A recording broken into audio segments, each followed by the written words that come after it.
And we live. Welcome back to Man Down Sports. You can see from the thumbnail, Steph Curry topic. We got some other things on the rundown. We want to get into what Charles Barkley had to say a couple of weeks ago about JJ Redick. I didn't get a chance to really react to that because I was on vacation and I was away from my house, man. So I wasn't recording. Man, I feel like I've been gone for a long time, man. So it's good to be back in here. And then y'all go see the full panel Friday tomorrow. It's already tomorrow for some of y'all, but y'all see full panel Friday for sure. But it's good to be back, man. I want to get on some of these topics really quick and touch on this. Let me see who I got in the comments, man. Y'all let me know as y'all coming in, who's in the house, if I got any moderators. Also hit the like button on your way in as well. What's up, Greg? What's good? What's good? What's good? Got one moderator in here. Yeah, hit the like button on your way in and definitely drop a comment and let me know who's in the house and where y'all from. And hey, if you want to tell me how your holiday was, you can tell me how your holiday was. Jeffrey, what's up, brother? I do want to shout out the sponsors, not the sponsors, but before we get to the sponsors, I do want to shout out our members. And I start with Zeno Omega. I appreciate you for being on the pro level, brother. You've been a member for about a month. Mikey Brass, longtime member. Anything is everything. Savon Arnold, the Joker 687, Simply Newbie. I think I said that right. Simply Newbie, Malachi Israel, Scott Merriweather, Ashley H. It's not that serious. Keith Brazil, right hand cam, Big T in the house, Andrea Williams, and I appreciate your message earlier today, checking up on us out here in California to see if we was affected by those wildfires. But I'm fine. But thanks for checking on us. James Reed, Demetrius Day, Taco Master, 33 Shiggy, Cedric Franklin, E. King, Steve Calvert, Unspoken Voices, Taco Master once again, Ryan Walters, WW Shay J, Arbing, Jeffrey Guile, Shy Rider, West Sider, Wiz been balling. Appreciate each and every one of y'all for being members, especially for how long y'all been members and how long y'all been supporting the channel. All that stuff is greatly appreciated. I try to give y'all some exclusive stuff whenever I can, but I definitely appreciate y'all for what y'all do. Yeah, welcome back. Yeah, thanks, Jeff. John Whitenhouse, me and my girl was just looking for you. I said they done took Mel off the air. Nah, I was taking a little break. That was a much needed break, man. But we gonna get back in the swing of things, man. We were right back at it, man. But I do want to also tell y'all about some of our sponsors, man. And first and foremost, Cali Strong is a brand that I love a lot. I'm not wearing any Cali Strong right now, but I'm usually, especially when it's warm weather, have on one of their t-shirts or have on one of their caps. But you can also support Man Down and support Cali Strong by going and purchasing items on the Cali Strong website, and you can use our promo code Man Down Sports, and you'll get a percentage off as well, and they'll be helping us out when you go and shop with our sponsors. So that's calistrong.com, and then use the promo code Man Down Sports. But we're also brought to you by Underdog, and here's a word from Underdog. Underdog Fantasy is the best place to play fantasy sports. I want to tell you about the easiest way to get in on some NBA action with Underdog Fantasy and their pick'em game. Just find your favorite player, or any player for that matter, pick higher or lower on that player's stats, and you can win up to 20 times your money in one night. Pick between 2 or 5 players to fill your pick'em entry. Get every pick right, and you can net yourself some serious cash. Use the promo code Man Down Sports and get up to $1,000 in bonus cash. Plus, now that it's football season, you can follow Man Down Sports as we reveal our favorite picks from week to week. Like I said before, pick your favorite player, pick higher or lower, choose your dollar amount, and win some money. It's just that easy. Make picks, win money. We also want to thank Underdog Fantasy for partnering with us, and we want to thank you for helping the channel out by using Man Down Sports on Underdog Fantasy. There we go, man. Underdog Fantasy. Well, not Underdog Fantasy anymore. Underdog. Go ahead, man. If y'all want to do your parlays or you want to do some of your pick'ems, definitely go over there and do that. And if it's your first time over at Underdog or your first time actually signing up, use the promo code Man Down Sports, and you're going to get a deposit match. They're going to match you up to $1,000, and they're going to match half of that. So if your first deposit is 1,000, they're going to give you 500 extra to play with, and use for your pick'ems or your parlays. All right, so definitely do that. Use the underdog, or use the promo code Man Down Sports when you do it. Same thing for Cali Strong, man. Y'all go shop at Cali Strong. Make sure you use the promo code Man Down Sports. All right, I see my boy Floyd Johnson in here, man. What's good, man? I ain't seen you in a long time, big dog. where you been at anyway, man? Just been out there. I see my boy Michael Jordan fans are the best, and then what's going on? How you doing over there, bro? Give me another invite so I can come over there. All right, so let's get started. So Steph Curry, and y'all hit the share button as well. Let's get some more people in here. You know, a lot of people ain't seen me in a couple of weeks, man. So they probably wasn't expecting this live, and it's late. It's not my normal time, so I get it. But hit that share button, just in case YouTube not doing their job and notifying everybody. What's good, Isaiah Rashawn? So Steph Curry, he was recently in the news, man, because all right, so the Warriors aren't playing too good. They're not winning enough ball games. They started out really hot, really good. They had a decent record their first 21 games, and then everything went downhill, and they're barely playing 500 basketball right now. And you know, Steph's older, and I've done several videos on what Golden State's future was going to look like if they hitched their wagon to Draymond Green instead of just go ahead and moving on from what they call the core three of Steph, Clay, and Draymond, and going into what their future was going to look like, right? So they trying to prolong the inevitable, and they trying to hold on to the old. They trying to hold on to the olden days, when it's quite obvious that they should move on from it. And I think the reason why they're holding on to it so much is Draymond has such a stronghold over the weak minds of Steve Kerr, Steph Curry, and it appears the owner Joe Lacob as well, right? It appears that they all are weak-minded individuals when it comes to I don't know. It just seemed like Draymond is the voice of their whole franchise for some reason, and I might be wrong, but it just appears that way. And whenever the Golden State Warriors seemed like they wanted to move on, like Bob Myers was the GM, and he had a plan and he had a way ahead, and it involved the new guys that he was drafting and bringing in that was supposed to replace a Draymond or a Klay Thompson. And he had those replacements in place. They had now, in order for them to move forward with some of the pieces that Bob Myers brought in, they would have had to play a different brand of basketball slightly. Of course, you got Steph Curry that's still going to shoot the lights out. But when they brought in a Jonathan Wiseman was too talented of a player to fit into the box of what Andrew Bogut did, or what Zaza Pachulia did with Golden State, or what JaVale McGee did with Golden State, or what Kevon Looney is doing now. Basically, what their job was to rim protect on defense, rebound the ball on offense, and look for a shooter in Steph or Clay. Right? If you watch every big man that plays, they don't get the rebound and go back up for a layup. They're literally looking for Steph Curry or Clay for a three, right? They set screens, they roll. When Draymond Green has the ball and he does that elbow fake dribble handoff, or that fake handoff, and then he slips the screen or whatever, and he gets that lob. That's what they want those big men to do. But Wiseman was much more of a player than those guys, and he's young. James Wiseman. Did I say Jonathan Wiseman? My bad. You're right, James Wiseman. But he was much more of a better player with more potential.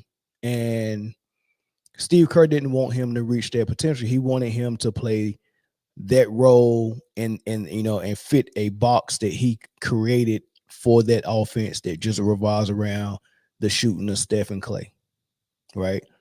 And everybody that comes to that team, whether it's Andrew Wiggins, whether it's Chris Paul, whether it's D'Angelo Russell, whether it's Jonathan Kuminga, it doesn't matter who they bring in there. We already have the roles set, the cookie cutter roles for you to play, because the only one that really is involved in this is Draymond, Steph, and Clay. Like, they are our offense. They got it down pat. Everyone else just fits these little pockets of these roles, right? So it was almost like a clash. Bob Myers was trying to move them into the future. He bought it. He drafted Kuminga. He drafted Moody. He drafted Wiseman. He traded for Wiggins. All of those guys, he drafted Jordan Poole. All of those guys were the replacements, and it would have fit perfectly. They had just won a championship. And it would have been a perfect opportunity for them to move on from Draymond and Clay. You got Jordan Poole in place. I think they had already traded Wiseman that season before they won the championship. So he wouldn't have been there, but they shouldn't have traded him. They ain't really getting nothing for him. They could have kept him. They just would have had to play a different way. They would have had to go down low and let James Wiseman do his thing a little bit as well. But they didn't want to do that, right? So I say all that to say this. Now they're in a situation to where Draymond Green talks everyone into stick with us, stick with me and Steph, right? They couldn't keep Clay, but they was trying to get Clay to stay too. Nah, don't worry about the new guys, right? And basically some of the shenanigans that Draymond Green did actually ultimately got what Bob Myers' plan was for the future out of there. KD out of there because of Draymond's shenanigans. Wiseman, I mean, we can't really pinpoint a shenanigan that Draymond was involved with that got Wiseman out of there. However, there was a lot of turmoil with Steve Kerr and Wiseman's role and his minutes. And I remember he balled out as a rookie when Steph was hurt and when Draymond was hurt, and he played very well. Then he came back the next year, and then Draymond is there, and they didn't really have a role for Wiseman. Then he was going back and forth in the out of the lineup. Then he got hurt, and then when he came back, they threw him in the G League. And then when he came back, he didn't have a role because Steve Kerr wanted to play small and wanted to put Draymond at center sometime, and he wanted to play Kevon Looney that had just paid him that summer. There was a lot going on, and Wiseman was like, "What? I mean, like, dang, y'all drafted me number one so I can be JaVale McGee." So he had to get out of there. All because Draymond still needed his role. He still needed to be the guy on the court. Well, he should have been sitting his butt down. He should have never got another payday, not a big one. We can't afford to pay you, Draymond, because we got to pay these dudes we're replacing you with. So you take a pay cut this year. You do what David West did when he was here. David West didn't come here as an all-star because he was an all-star. Draymond wasn't an all-star by that time. He was an all-star later. David West came over there. He didn't say, I need all this money. He came over and said, I'm going to play my bench role, Iguodala. Way better than Draymond. He didn't come over here and say, I need the starting lineup and I need this money. He came over here and said, okay, y'all take me to the bench. I don't like it, but I do it. As an older statesman, he didn't look at Draymond and say, yeah, you eager and you want to show yourself that you can play in this league. I've already been in this league 10 years. I'm just going to stomp on you and not allow you to do that. That's what Draymond is doing to the young guys. Right? So KD ran out of there, Wiseman out of there ultimately because Draymond wanted to be Draymond. Jordan Poole, we already know what happened with that. He's out of there because of Draymond.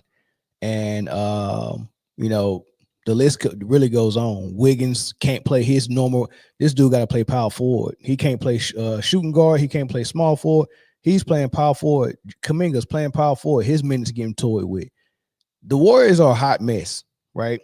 But anyway, this is what I'm getting to. Steph Curry was asked about, because for some reason everyone thinks that people like LeBron and Steph are just entitled to be playing for a contender, right? When we just seen Kobe Bryant after he tore his Achilles, he realized, hey, I'm not the guy no more. I can't take y'all to the promised land the way I used to. So what I'm going to do is I'm going to say, look, give me my last contract, pay me. You ain't got to worry about going to go get no other superstar to help me because I know I can't take you there. He could have been selfish and said, look, I'm back for my Achilles, pay me all of this money, but also I want you to go and get me another star that's equivalent to Anthony Davis. And then, oh, by the way, go get me some more guys because he won't be enough, right? Like he didn't say that, right?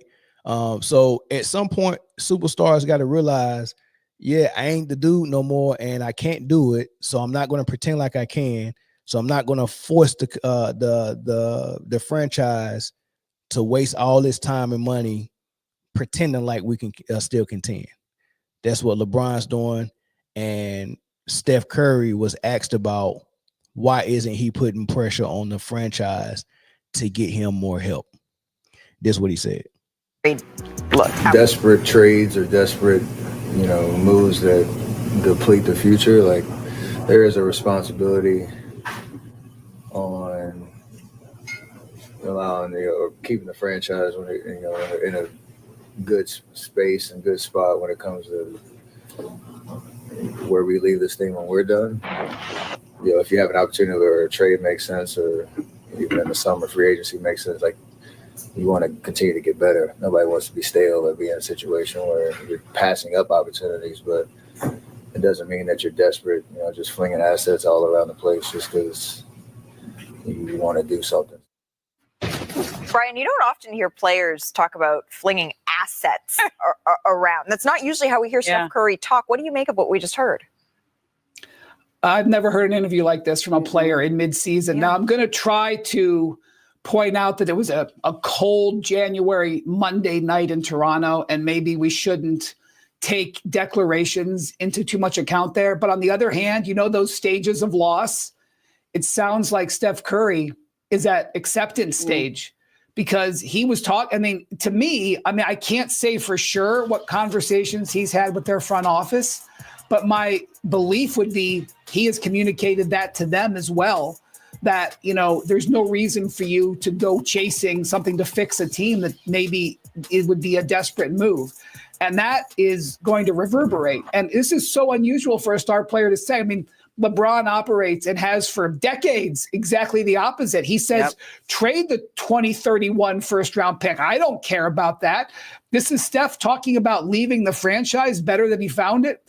Guess what? You're leaving the franchise better than you found it. I promise you. And if anything, it's the franchise that owes him the last couple of years of his career. So this was a remarkable interview on a lot of fronts. Yeah. And I'm going to be honest with you. When you listen to him talk like that, it makes you wonder that the Warriors, who've been sniffing around a star player since last summer, that instead of doing that, they may do the opposite and make a trade to save money, because they're not far away from the luxury tax, because it sounds like they've got Steph's sign off on it. So this was truly a remarkable moment in the season. All right. So it's a lot to unpack there. It's what Wendy said and what Steph said. Let me see if I can remember everything Steph said. Basically, what he was saying is, it don't make sense for the franchise to go chasing, other players and throwing their future assets away, right? Future assets, it could be a young player like Jonathan Kuminga, or it can be a draft pick that can turn into a young player like Jonathan Kuminga, or maybe even Clay, right? There's no need for us to throw all of that away to try to go grab a player to save the last 3 or 4 years I got. Oh, I ain't even gonna say 4 years. He probably got about 2 solid years left where he can play at an all-star level. And just because he's Steph Curry and he's one of the greats doesn't mean we got to try to maximize every single year. You're like, how old is Steph? Steph is he 36? He might be 36. Let me look it up. Steph Curry's age.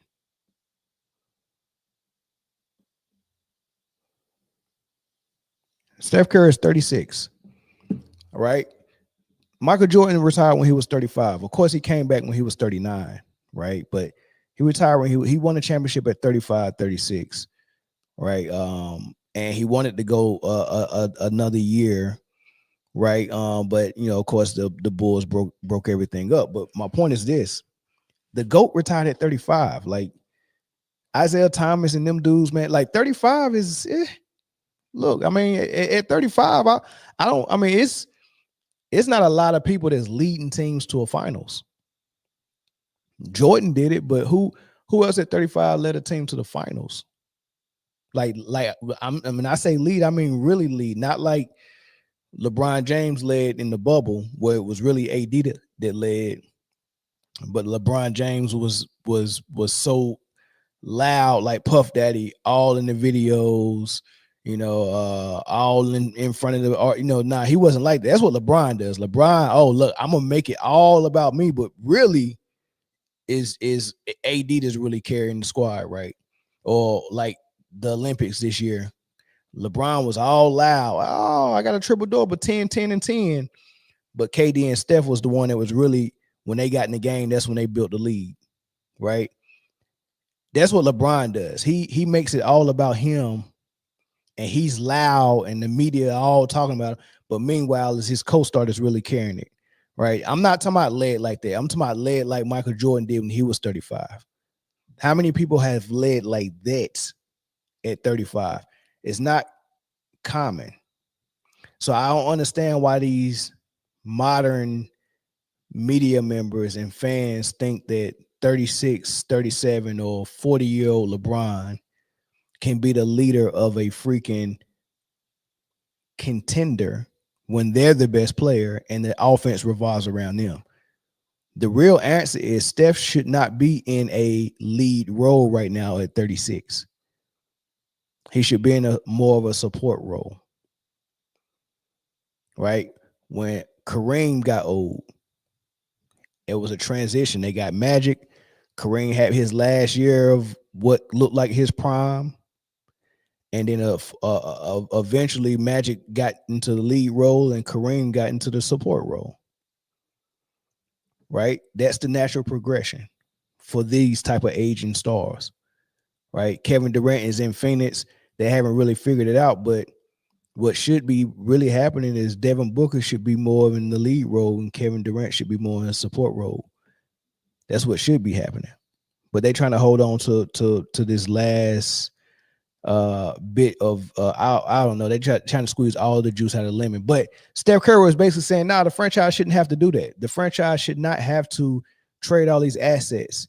And Windhorst was like, I'm shocked. I've never heard this before from a superstar because we've been following LeBron so much, and we think everything LeBron do is what everyone should be doing. And Kevin Durant sees LeBron do all this goofy stuff, and Kevin Durant decides I'm gonna do it as well because everybody said that it was okay with it. Like we thought this was lame and trash to team up and do all this crap.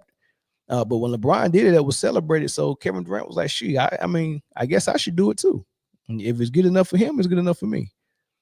Right. So, I mean, all this goofy stuff, LeBron is the leader of this goofiness.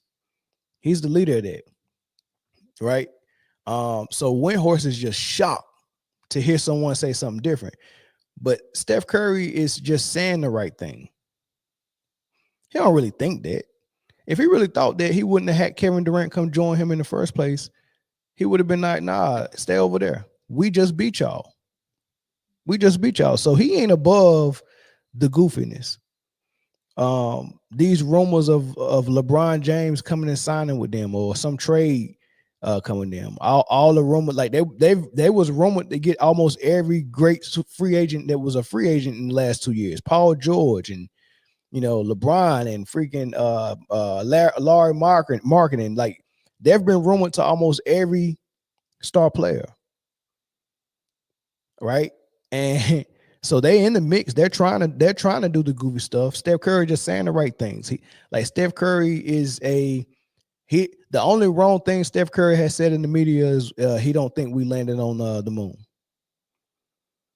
and he's so clean cut, and I want everyone to love me, and my image is he want everybody to like him and all that stuff. Like, he don't want to say anything wrong, so he's going to say the right thing in this, but that's not what he really wants to do. That LeBron goofy stuff. He wants a trade.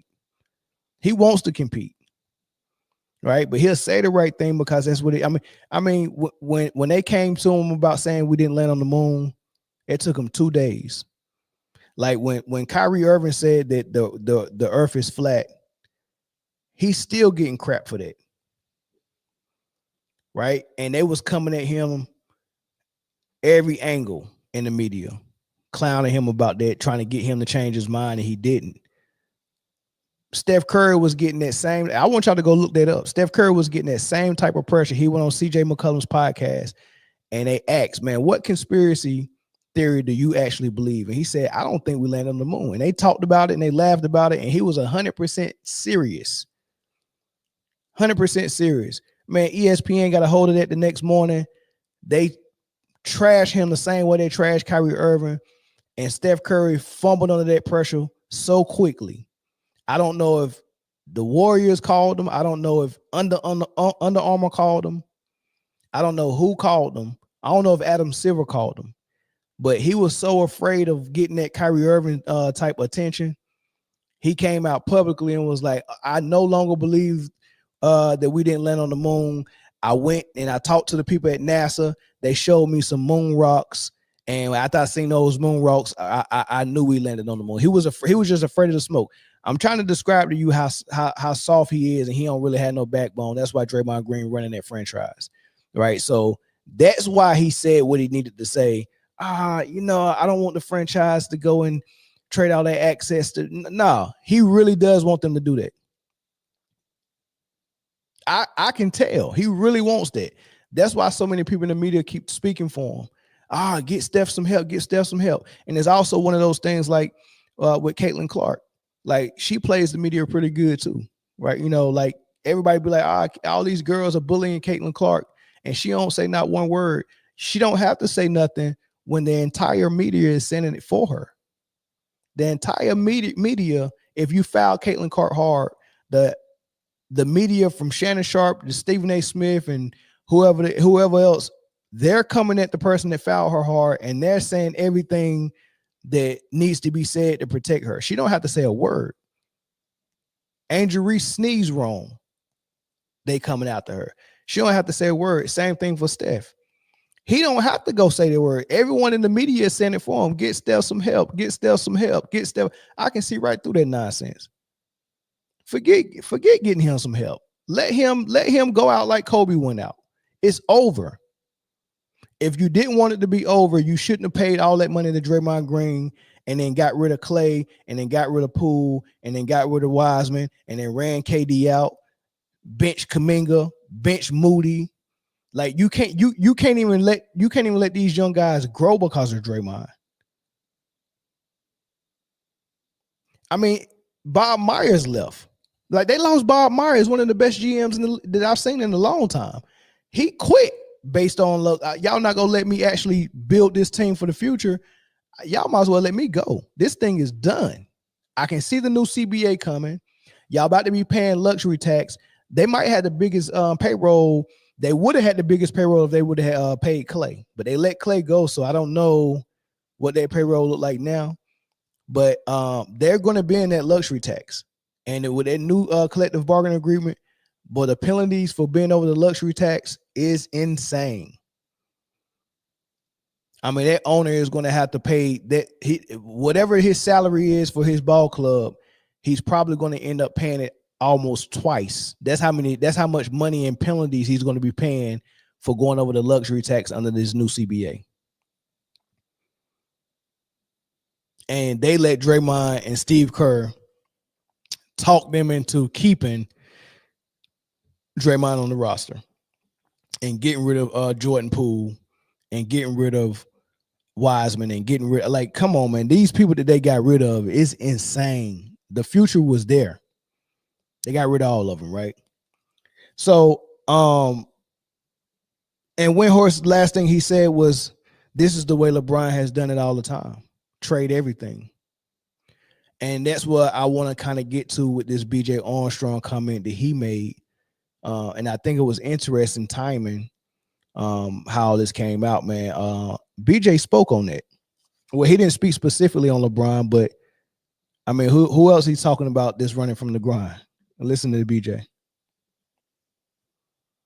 And I can tell you that my own career, we had to go through so much to get through Detroit in our day that the appreciation to get there, Mo, was so great that it kept us at an all-time level, because you realize, Mo, how hard and how difficult it is to get there. You hear me say this almost every day. Seems like every show. Winning, Mo, is very hard in this league. I'm 57 and I still respect winning. I respect it. Why? Because, Mo, I know what's on the other side of that. Okay? I know how hard it is to win. I know the leadership that's involved. I know the talent that's involved, all of the things that people do. But everyone says, if I average 20 points, I got to go somewhere else. I need help. There's no perseverance. This person doesn't have the ability to overcome obstacles, no adversity. You can't just keep running. Mo, this is anything in life. This is life. No perseverance.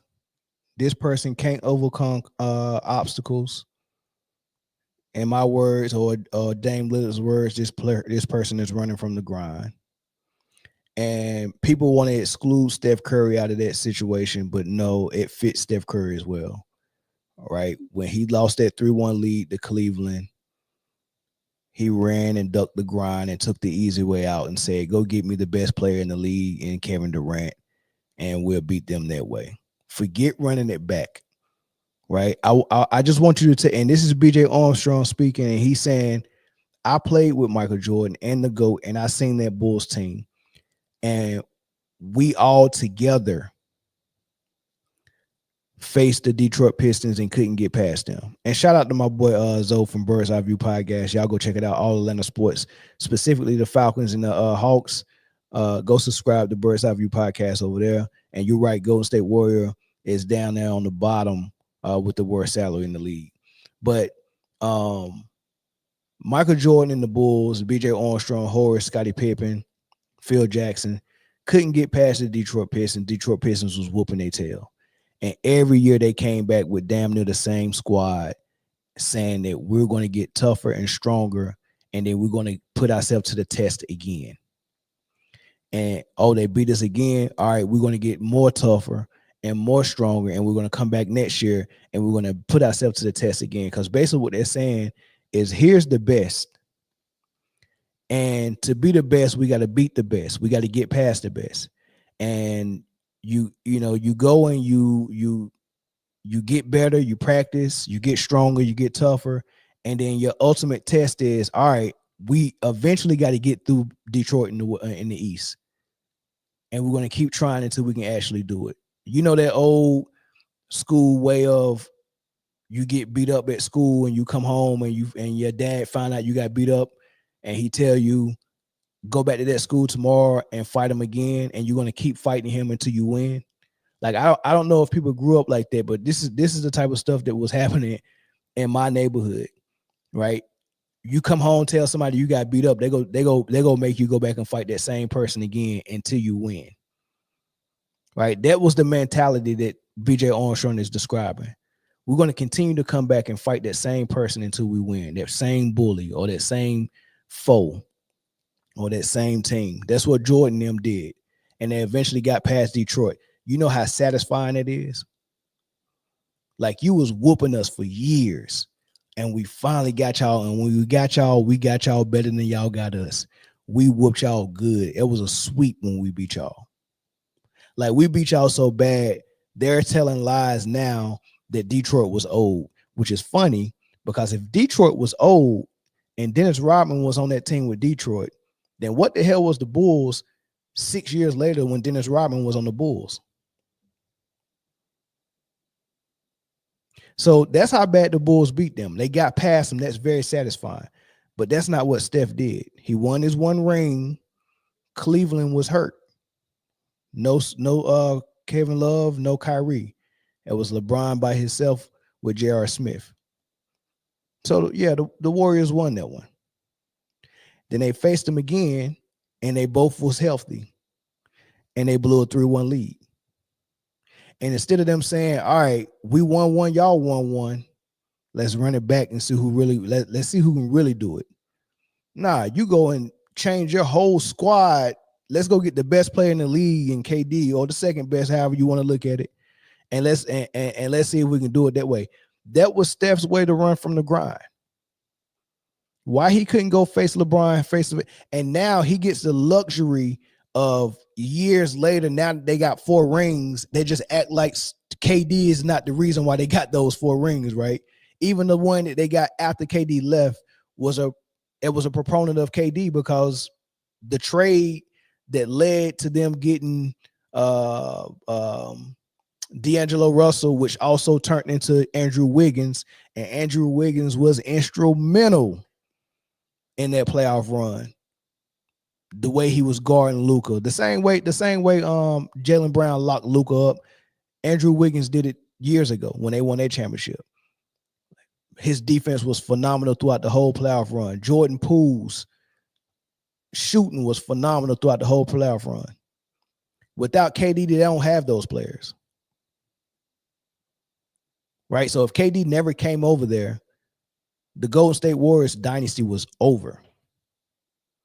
So you can contribute those 2 rings that Kevin Durant led them in, and that ring after does not happen either. So, but everyone just had this revisionist history and say, oh, but Steph got 4 and he got 1 before KD and after KD. If it wasn't for KD, Steph would still have 1 ring. Now, KD might have 0, or he might have 1 himself, because who knows if he stayed at OKC, if they beat Golden State the next year. They had them down 3-1. Who knows what happened? Who knows if everybody get re-signed that year? Who knows if anybody gets traded? Oh, man, y'all lost, and we ain't trying to pay all of y'all. Who knows who gets traded? We don't know what that squad looks like if KD don't come. If KD stayed in OKC, he probably would have beat the Warriors. If KD decided to leave OKC and go to another team like the Rockets to join with James Harden, they probably would have beat the Warriors. Let that sink in. James Harden led the Rockets to 7 games against the Warriors with KD. Imagine if KD was on his team instead. So Steph Curry did run from the ground. You can't exclude him out of that. He ducked. He ducked the smoke. He didn't want to go back and face the Cavs healthy again. We need KD. And it's crazy that people just act like this dude is just this untouchable star that can't get no freaking scrutiny. He got to get that same smoke that we give LeBron and KD. Y'all just exclude him from everything and just act like this dude is on Michael Jordan level. Just automatically give him top 10 and best shooter of all time. And he ain't none of that. And he's still one of my favorite point guards from North Carolina. But no, he's not one of those things. He's not a GOAT. He ain't the GOAT shooter. There's multiple guys in that boat. Mark Price, Reggie Miller, Dale Curry, Dell Ellis. It's a lot of people. Eddie Johnson, Craig Hodges, multiple people in it, right? So, yeah, BJ is right. People are ducking it now, and he said, "What? I mean, where's the satisfaction in it? Like, we got past Detroit, and we did it as a team." Back to back, trying to beat this team, and we finally did it. And when we did it, we was on top of the mountaintop. And then now we was the guys to beat, and we turned it into a 3-peat. All right, we did our thing. We turned it into a 3-peat. We got to the top, and we stayed at the top. The Warriors got to the top 1-1, and then start losing until they begged Kevin Durant to come join them, and then start losing again, and then got lucky with one. And then start losing again. But we try to use them one he won before and after KD. We try to use that as like, oh, well, that means he just would have just kept winning even if KD wouldn't have joined. Nah, look at the trend. You win one and then it's done. Look at Jokic. You win one and then it's done. Look at Giannis. You win one and then it's done. The only reason why the Warriors look like a dynasty is because Kevin Durant came over there. If Kevin Durant would have joined Jokic after they won, they probably would have won 4-2. If Kevin Durant would have went and joined Milwaukee, they probably would have run 4-2. But if you look at the trend, these stars now are good enough to get their team to that mountaintop once, win, and then they fall off like a hot rock. Giannis, Jokic, Steph, one and done. Kevin Durant revived them, and then they went one and done. If you don't count the two that they won with KD, Steph is one and done superstar, and they're down. I'm talking about when they one and done, they're down. They lottery pick down. They got Wiseman, lottery pick. They got Moody, lottery pick. Wiseman was number one pick, right? They went down that bad. Then they won one and then went down again. If it's real, like, I don't know if you ever had a kid try to show you a little trick on a little dirt bike. Look, Dad, and they ride and they do a little, or they skateboard, they do a little trick off the skateboard. First thing I say is do it again. If you can do it twice in a row, I believe that you know how to do it. But don't just have a can't get right and you just have a retard, like when can't get right hit them home runs. I'll not do that again. But this time give them that one right there. Give them that one. Do it twice. And then you do it twice. Do it 3 times. That's what the Bulls did. They got to the mountaintop, and it was like, I'm gonna show you it's real. We're gonna do it 3 times. And then Jordan retired and came back and said, we're gonna do it again, and then we're gonna do it 3 more times in a row. I don't believe none of these superstars is getting there one time and winning, and then they can't get there again and win. Those one and dones, I don't believe it. Do it twice for me. Do a repeat to make me believe it. Look at the Lakers. Bubble ring with LeBron. It's been trash. It was trash the years before the bubble, and it was trash the years after the bubble. But you want me to believe the bubble? You got to do it twice. You got to do it twice, man. So, last thing BJ Armstrong said, and I'm gonna open the phone lines up. The last thing BJ Armstrong said is, and I might have to play it again because I don't even. Let me see what BJ said. And I can tell you that my own career, we had to go through so much to get through Detroit in our day that the appreciation to get there, Mo, was so great that it kept us at an all-time level, because you realize, Mo, how hard and how difficult it is to get there. You hear me say this almost every day. Seems like every show. Winning, Mo, is very hard in this league. I'm very 57 hard. And I still respect winning. I respect it. Why?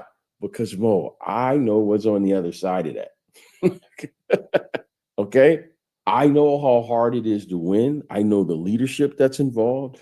I know the talent that's involved, all of the things that people do, but everyone says, if I average 20 points, I got to go somewhere else. I need help. Right. There's no perseverance. This person doesn't have the ability to overcome obstacles, right. No adversity. You can't just keep running. This is anything in life. This is life. Persevere. That's what you got to do. Persevere. Stop running. Stop trying to find help. Stop trying to get another person to join you, another superstar to join you. Keep coming back with that same team. Keep getting better, right? Keep getting better. It's a process, right? When you got a team, when you're building a team, it takes 3-4 years to do it, right? And when you're trying to compare yourself to players like Michael Jordan, who built his team over time, and then they went out to battle, and then they went to the mountaintop and won 3 straight, that's a grind. And he was able to get 6 rings like that. But for a player like LeBron or Steph or Wade, or Shaq, who's just team hopping or joining other superstars or handpicking other superstars, and they able to just put their teams together like Lego pieces and just grab them. Forget the 3-year process of I got these players and we all getting better together, and then we all rise to the top. Forget all that. I'm going to go get players who already rose to the top and making them join me while we all in our prime. and then we're trying to win that way, and then I want to be compared to Michael Jordan, even after I did the shortcut way, the cheap way, and I still didn't get 6 rings. I took the shortcut, and imagine if I'm walking to school and I'm going the long way like my mama told me to, and you take the shortcut, and I still get there 5 minutes before you do. What's the point of the shortcut? And if I'm beating you to the spot, going the long way, and you taking the shortcut, then it's obvious. Like, you can't tell me you're better at me at navigation or whatever the case may be. You just can't, right? So if I'm taking the long way and I get 6 rings and 2 3-peats, and I took a break and played baseball in between that, and you're taking the shortcut and you're cheating the system, and then you're trying to play 20,000 years, and you still ain't got 5 rings yet. You still ain't got more than Kobe, Steph, and LeBron. You can't then come back and say you better than nobody. I don't want to hear no mess about Steph being the number 1 point guard in the league. That's or number 1 point guard in history. That's Magic. Number 2 is Isaiah. The debate starts at number 3, and you can have that debate with Oscar Robertson, Steph Curry, and J Kidd, and whoever the case may be, John Stockton. You can have that debate. But Steph is not nowhere near Isaiah and Magic. He's not. They played in a tougher era, and they did more in that tougher era, and they didn't duck the grind and go and handpick players and go get the best player in the league to join forces with them. They didn't do that nonsense. Caller from Ohio, what's up? Mel, what up? What's good, man? What's up? Who's this? Isaiah Ray Sean, Cooley Brown in the building. What's good, man? You got 30 seconds. What's popping? Man, come on, hold on. Listen, when we come to shooters, I want to talk about the shooters. Yes, Steph is Curry is the GOAT. But here's the greatest shooters of all time, right? Steph, Clay, Reggie. But when we come to clutch shots, remember you talked about clutch shots? Yeah. Now, Rasheed Wallace can knock down a clutch shot. Now, what I want to say is this. So, when we talk about shooters, right, Pedro Siakam is one of the greatest shooters of all time, too. You got people like Wesley Matthews up there. But they ain't one of the greatest shooters of all time. You see what I'm saying? Okay. Tim Hardaway is up there. But that's a clutch shot when they take it. So it's a difference. You understand what I'm saying, man? Yeah. So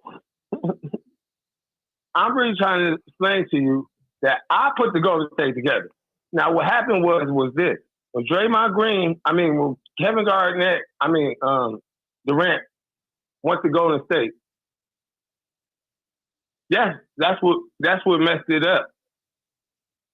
When Draymond Green called him out his name, called him a little bitch or something like that. So therefore, Draymond Green should have been gone. Once they didn't do that, that's why they messed their dynasty up. And say, all right, Mel, give me some response back. I'm listening to you, done. Well, look. I think it's what I said, right? And caller from San Antonio, you can call right back as soon as I get done with Ohio. But listen, I don't think it was gonna be no dynasty. I think the reason why Golden State looks like a dynasty is because Kevin Durant joined them. It could have been a great dynasty if they kept Kevin Durant, but Draymond Green ruined it, right? So it is what it is. Draymond Green is the downfall of the Golden State Warriors dynasty, man. But I'm gonna take that call. I'm gonna take that coming off the air, Isaiah. I'm about to get to this other phone call, man. Cook, man. I can't let you cook, man. Thanks for the call, though. Caller from San Antonio, what's up? What's good with you, Mel? What's poppin'? Man, first of all, we can't even really talk about Steph being the best point guard of all time. And if I would say not even the top 5. Now, shooters, okay, we could talk shooters, maybe. Point guards, okay, number 1, point guard's first goal is to do what? See the entire floor be the quarterback on the court. It's easy to run around, get shots, do whatever you're going to do when there's no defense being played. Defense is not being allowed. You look at the game today, the whole floor is just spread completely out. You got a lot of ISO ball, a lot of hero ball going on. First of all, you had Stockton, who was a creator. I mean, with defenses that were knocking him all the way around. He wasn't a big, strong guy. He looked like he never went in the weight room, but he was physically tough, mentally tough. The man can see the entire floor, get the ball anywhere. You look at Jay Kidd. Jay Kidd can create for anybody and can create his own shot when the league was allowed to play defense. That's why I said he's not even better than Stockton or our kid. I don't know if I could put him in the top 5 of point guards. Now, if you want to talk shooters, that's another conversation. Just my 2 cents. Hey, man, you cook. Now, I agree with almost everything you said. The only thing I disagree with, I would put Steph in my top 5 for sure. I got him. I definitely got him in my top 5. I mean, it's a debate, right? Like I said, the debate starts at number 3, right? You got Oscar, you got Steph, you got Kidd, you got Stockton, right? You start with those. I'm not putting him ahead of Oscar, and I'm definitely not putting him ahead of Isaiah or Magic. No. Can't Isaiah and Magic got number 1 and number 2 locked down. That okay, I don't think that's ever going to change in history. I don't think 1 and 2 for point guards will ever change. I don't think number 1 for shooting guards, number 1 and 2 for shooting guards with Mike and Kobe will ever change. Small forwards. I mean, it's small forwards is deep. You got Bird, you got LeBron, you got KD, you got Dr. J. Small forwards is crazy. So and one day for me is Bird, and the next day is LeBron, right? So it's I flip flop with small forwards. Power forwards, I think everyone unanimously got Tim Duncan. Man, Tim Duncan, right? Tim Duncan, big fundamentals, man. Come on, of course. And then center, a lot of people got Kareem, a lot of people got Hakeem, a lot of people got Russell, a lot of people got Shaq. That was debatable as well. But for small forward and for a shooting guard and point guards, number 1 and 2 locked down. It's never going to change.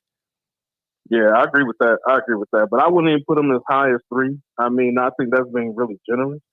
I think when you try to take everything in totality, you got to look at the fact this man is basically playing shoot-around basketball.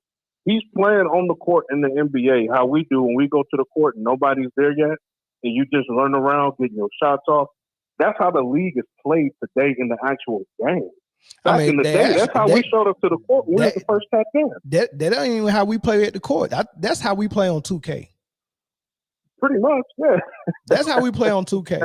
You know what I mean? This ain't even real basketball. I mean, double dribble. I mean, people that truly understand the sport itself, not even just the brand of the NBA, but I mean, just the sport itself. This is not even basketball. I mean, it's like, come on, man. To really put this cat in that category, you have to see him in an actual competitive environment. Correct. Where cats can actually run defensive sets. You know what I'm saying? To really be able to play.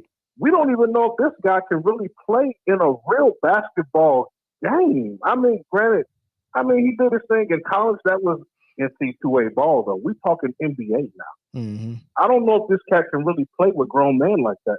Remember what Adam Silver did to this game so that guy, specifically Steph Curry, can do what he's doing. Correct. That's not lost on me that the game was changed specifically for this guy and others. Yeah, he can never get over that fact that when Adam Silver was talking about taking defense out of the game and changing the game to a less physical game. And he mentioned him by name. Exactly. By name. You mentioned a superstar's name in that discussion. Yes. Oh, that's damning. That's bad. I watered the game down so little guys, pretty much that's what I heard. Yeah. I watered the game down to get more scoring so little guys like Steph Curry can seem successful so that the everyday average guy feels like he has a shot in life. Yeah. That's what I heard. He watered the game down so elephants wouldn't have the advantage over mice. He changed the rules so mice could overpower and just run rampant over the elephants. The elephant could never use. Sad, man. And it's never use his physicality. I'm not dogging Steph, I don't even know if I talked to you, but I'm not dogging stuff. But at the same time, man, we got to be real and honest about these conversations. And that's why I like listening to Man Down Sports, bro, because you keep it real, your panels, y'all keep it real. That's why we come here, man, and we get away from all the other crap on social media and especially in mainstream media because it's not even real sports talk. It's not. I don't know, man, propaganda for the LeBron machine and the NBA machine, which pretty much still go back to the LeBron machine. But it's just crap, man. But if to have this conversation, we got to really talk basketball in eras. I know we don't want to bring it in here to, just muddy the waters, but it's really not. It's really making it more clear. Yeah, it is. But I ain't going to take all your time. I appreciate you, man. Love what you do. Keep doing what you're doing, man. Thanks, bro. Thanks for the call. Yeah.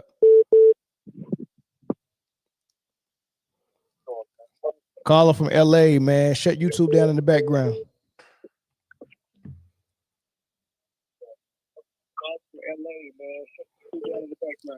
Caller from LA. Can you hear me?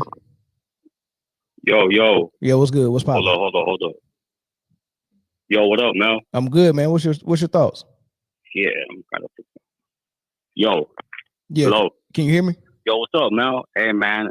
Hey, bro, I love you, man. I love your show, man. I appreciate you guys, man. Basketball definitely needs Man Down Sports and Mel, Dominque, T Sports. You know what I'm saying? Hey, man, I got my top 5 forwards, dog. I got Bird, I got Dr. J, and then I got LeBron, my boy. But I respect your opinion, though, for sure, dog. For sure, I respect your opinion, man. You know what, Doctor? What you think about that, Doctor? I think that's a good top 3 for sure. And Dr. J was just on Shaq's podcast a couple of weeks ago, right? And they asked him, man, how do you feel when they leave you out, man? Because Dr. J gets left out a lot because most of his stats and most of his, big performances was in the ABA. And we just lose for sure. It get lost in translation. So Dr. J gets kind of forgotten, but everyone, even Michael Jordan, like watching Dr. J is what inspired them. Like Dr. J was the first to be flashy, and hey, I mean, you're on point, my boy. Hell yeah, you gotta count the ABA. I do. I count the championships and the MVPs. And had the NBA and the ABA been on together since earlier, he would have taken an MVP or 2 from Kareem. And look, Dr. J, he was carrying the ABA. He saved the NBA in the 70s, dog. Because you know how people like dunkers and high flyers over big men. No disrespect to Kareem, I got him second all time, bro. But Dr. J used to average double digits in rebounds. He was a high flyer. He was a dunker. He was taking a team full of, no disrespect to the NBA addicts, to the finals, dog, and losing. You know what I'm saying? Yeah. But he was doing his thing, bro. He was an inspiration for Michael Jordan, along with David Thompson and Elgin Baylor, bro. I mean, Dr. J was a man, dude. I can't discredit him, for everything he did, dog. You know what I'm saying? The ABA days, I don't discount that, dog. I count them. I'm with you on that. You know what I'm saying? And then Bird was a killer, bro. Bro was a trash talker. He was everything, dog. His defensive anticipation, dog, was on point, dog. He was never a slouch on defense. And if you think about it, Bird, he only played about 6, 7, maybe at the most 8 prime years, bro. Won 3 straight MVPs, went to the finals 5 times, and won 3 of them chips, bro. Yeah. You know what I'm saying? So that's why I got them 1 and 2, and then you put LeBron, bro. But I respect your opinion, big dog. You know what I'm saying? I know what I'm saying? Yeah, but I really don't have a real opinion on small forwards and how I reckon stack them. Like I said, I can't decide. Sometimes it's Bird, sometimes it's LeBron. But like I said, Dr. J gets forgotten, and I can easily take another look at it. And this is the difference between Dr. J, Bird, and LeBron. Bird is talked about so much, so we know so much of what he did. Also, Dr. J was before Bird, so we got to see a little bit more of Bird, so we can form an opinion. Dr. J is out of sight, out of mind. Only thing we got is a couple of highlights of him jumping from the free throw line. The dunk he did over Michael Kubo. Like cooking, my boy. Exactly. Like, so we don't have a lot on him. So when it's out of sight, out of mind. My boy. But if you actually do a real deep dive, I think Dr. J is probably right where you put him at. Yeah, I have him. I mean, LeBron. I mean, the thing about LeBron, dog, is that I can't respect the way he moves, dog. I can't respect how he throws teammates under the bus, how he uses franchise, how he don't have love for the game, dog. How he uses the NBA, how he uses players, fires coaches. The way he moves, dog, I gotta count that. No, I gotta count players he's definitely a disgrace to the they game. have accountability, bro.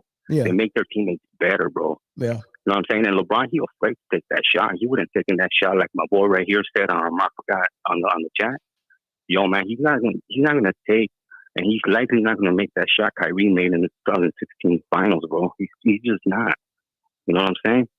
And I don't take nothing from LeBron, bro, but he's never been my favorite player, bro. My favorite players are like Hakeem, Magic, Bird, Jordan, Penny Hardaway, Grant Hill, D Rose, Wade, Kyrie. So you know where I'm going, dog. People with handles, people with skills, people with mid-range, inside, outside, defense, playing on both ends of the floor. Both ends of the floor. Both ends of the floor and mid-range is very important. Sir. Me and you, dog, we will never argue basketball, my boy. Never. We have a good basketball conversation, dog. And I've been wanting to call for the longest, dog. I love your show, man. Keep it up, dog. And we the same on shooting guards, just about the same. But I have Jordan, Kobe, West, Wade, and Drexler. You got Wade 3. Oh, that's tough. No, I got him 4. Dog. Oh, I can't put him in front of the logo. Who was number 3? Oh, West. Okay, I got. Oh, West. Okay, yeah. Jordan, Kobe, West, Jerry West, the logo, rest in peace. Yep. Kobe, rest in peace. And I got Wade 4th, and I got Drexler 5th. And if it wasn't for Drexler, AI would be right down 5th. Okay. Point guards are the same, dog. Me and you, we about the same. Magic, Isaiah Thomas, either Oscar Robinson or Curry. And then I would have either John Stockton or Jason Kidd. Yeah. That's my top. Centers is Green, Russell, Wilt, Olajuwon, and Shaq. Yeah. And I don't think no one's ever breaking that. I always got Hakeem before Shaq. Wherever my list is at, Hakeem's got to be before Shaq. Yo, let me give you my top 15, dog, because I know a lot of LeBron fanboys, man, they're gonna flip out right now, dog. I got Jordan, undisputed. I got Kareem and Russell. You could flip those, and Kobe 4th. You could flip 2, 3, and 4. You could flip them around. Then I got Magic at 5, Bird at 6, Wilt at 7. You could flip 5, 6, and 7. Then I got Duncan, Olajuwon, and Shaq. I don't have LeBron on my top 10, dog. He can't make it, dog. Then I got LeBron over Shaq though. I got a similar list. I got LeBron over Shaq though. No, well that's cool, dog. Like I said, let me double check. Hold on. Let me look. Let me see what I got. Look, I got Jordan 1, Kareem 2, Kobe 3, Wilt 4, Bird 5, Magic 6, Russell 7, Duncan 8, Hakeem 9, LeBron 10, and Duncan and Shaq 11. Yeah, and then I got 11, Dr. J, Jerry West, Moses Malone, Oscar Robinson, and Isaiah Thomas, dog. And then maybe I could put LeBron, dog. It's just that what LeBron does, dog, it just turns me off so much, dog. I mean, I always respected LeBron back in his first the first time he was in Cleveland before he moved to Miami. I mean, everybody has. He fulfilled his contract, dog. He had every right to move to Miami, but it's just the way he went about it, dog. And the way he moved again and again and just dumped Wade, his boy, his best friend, with bad knees, dog. He didn't even tell him, dog. That's dirty, my boy. That's dirty, dog. He just used him, dog. And he taught him. Now he's not giving him credit. He said he'd be the same great player if it wasn't for Miami. I don't know, dog. The experiences that you have, the losses you have, you know, when you're in the grind, you know, the growing pains, all of that stuff, man, makes you into who you are, dog. And there's no way LeBron should say that, but you know how LeBron always be lying, dog. So, you know what I mean? I have LeBron at 16, dog. But I could see where he's putting him at 8 or 10. Hey, my boy, hey.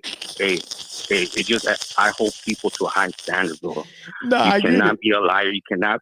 You have to make your teammates better. You have to have a bag. And I love that. I love it. I got this from your show where this caller or there's someone in the chat said that LeBron has bubble gum. and bricks in his bag. Oh man, I use that all the time, bro. I don't know who said it, but I use it all the time. That was, I think I said man. that. I said that.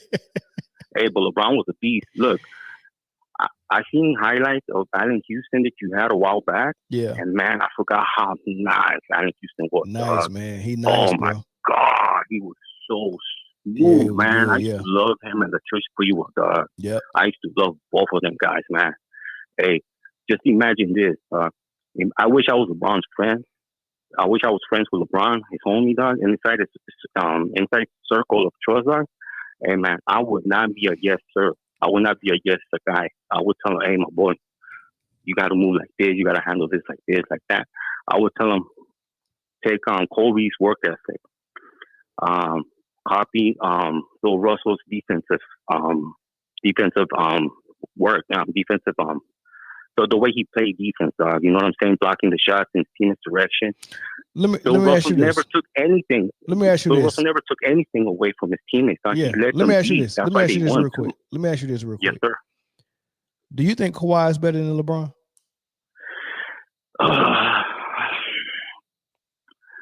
I think so because, of course, look, Kawhi could play in the system. Kawhi could dial it down. He could let other people score. You know what I'm saying? He doesn't have to have the ball in his hands. And that's what I was saying about Bird a minute ago. Bird averaged 6 assists compared to LeBron 7, playing off the ball. Averaged 10 rebounds in a real defensive big man era. You know what I'm saying? Yeah. He scored better than him. He's a better free throw shooter than him. And so is Kawhi, better mid-range than him. Bird could go left or right. He could tell you what he's going to do, and he'll score on your ass, dude, straight up.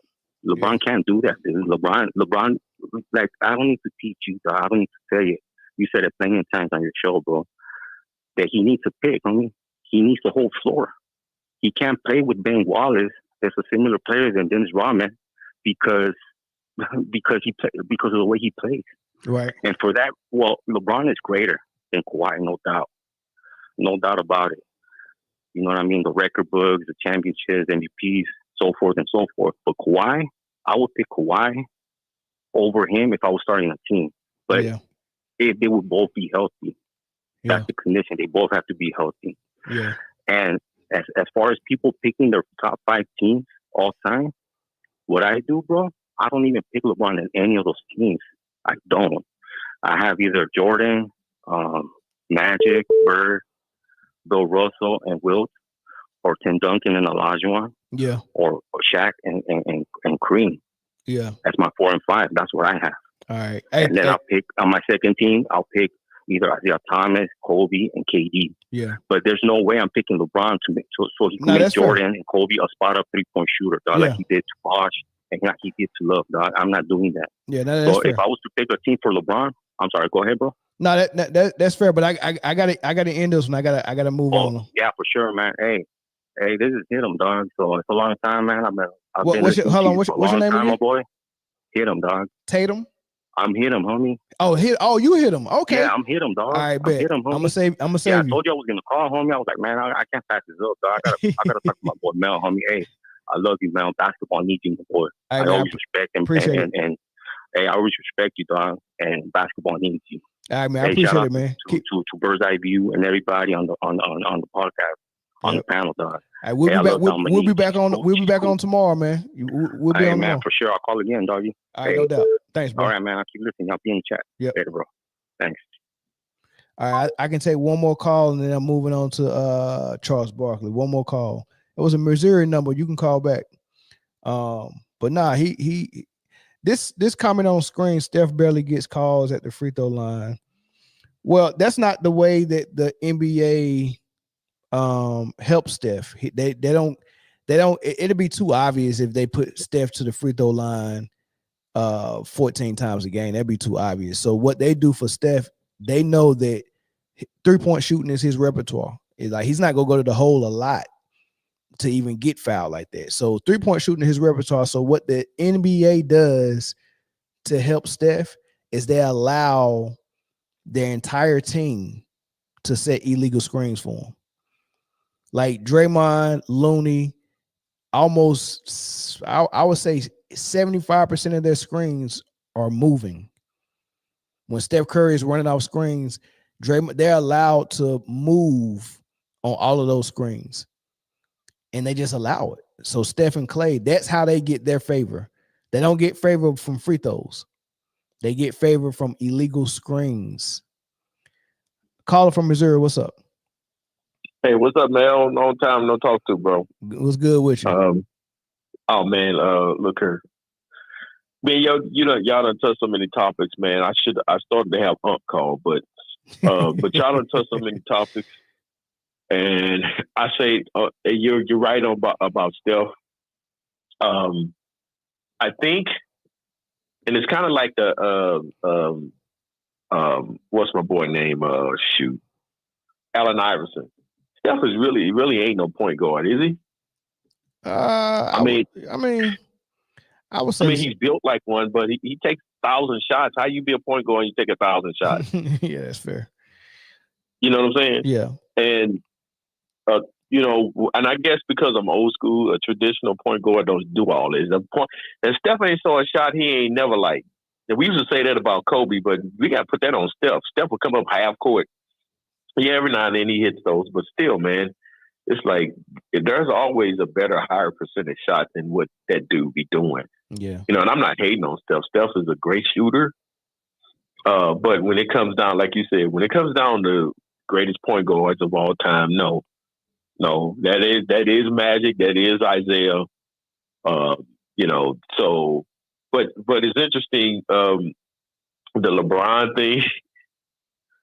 The LeBron, I am of the opinion that if LeBron would actually accept a role as an aging star instead of trying to run the show like he's still the man, like he's still in his prime, and got the Lakers trading all their assets and drafting his son who can't play in the NBA and doing all this crazy stuff. If he was just being an aging star, like, most aging stars do, they want to get with a team where they can win a chip, you know what I'm saying? Right. And look out for the organization. If he was doing that, I think Lakers fans would actually love him because, they will still have, some good players. They wouldn't be trading all their assets. Right. They wouldn't be making crazy moves, cutting Oliveri. I saw that highlight yesterday. I just, like, my eyes lit up. I said, I knew it was coming, but I guess the point is that I guess the point I'm trying to make is that these dudes, man, I can't wait till they retire. I know I'm in a bunch of sports groups, and there are some guys who are just avid LeBron fans, man. Bro, I'm with and they're so angry. They're so angry that they can't convince enough of us to make LeBron the GOAT. Right. And they're waiting for. I mean, I've seen one of them literally say he's waiting for us to die off, so make LeBron to go. But look, you said a word though, man. Because as much as I wish y'all could have heard me when I first seen Steph at Davidson. I wish y'all could have heard. I found Steph before mainstream found Steph, because I'm from North Carolina. I found him the first time he was on ESPN when he was probably a sophomore. I found Steph, and I was like, "Oh, that's Dale's son." I had no clue, and I started. So I've been liking Steph since Davidson. I've been liking Steph all the way up until now. But when they started to do this stuff that they're doing for LeBron, for Steph, like lying for him, it turned me sour about him. Because I hate when the mainstream try to lie and force a narrative on you. I want to speak up against it every single time. So people think I don't like Steph. No, I don't like the false narrative that the media is trying to push on us about Steph. Same thing with LeBron. So I'm with you. As much as I like Steph, I want Steph and LeBron to retire yesterday. I want them gone. Yeah. I want them gone, man. I want basketball back. I want the league back. You got to get them dudes out of there. They're killing it. They're killing it, man. Mel, do you really think that Steph won? I don't really think Steph won LeBron in Golden State. I don't need him. No. He know he won't come in quietly like KD did and share it. He know like nobody enjoyed playing with LeBron on the Olympics. Everything was about LeBron. That wasn't fun to them. You see how frustrated Steph was. You see how long it took Steph to find his rhythm. Yeah, and Steph and Steph, KD. None of those dudes have went to go play with LeBron. Even Kawhi chose to go to.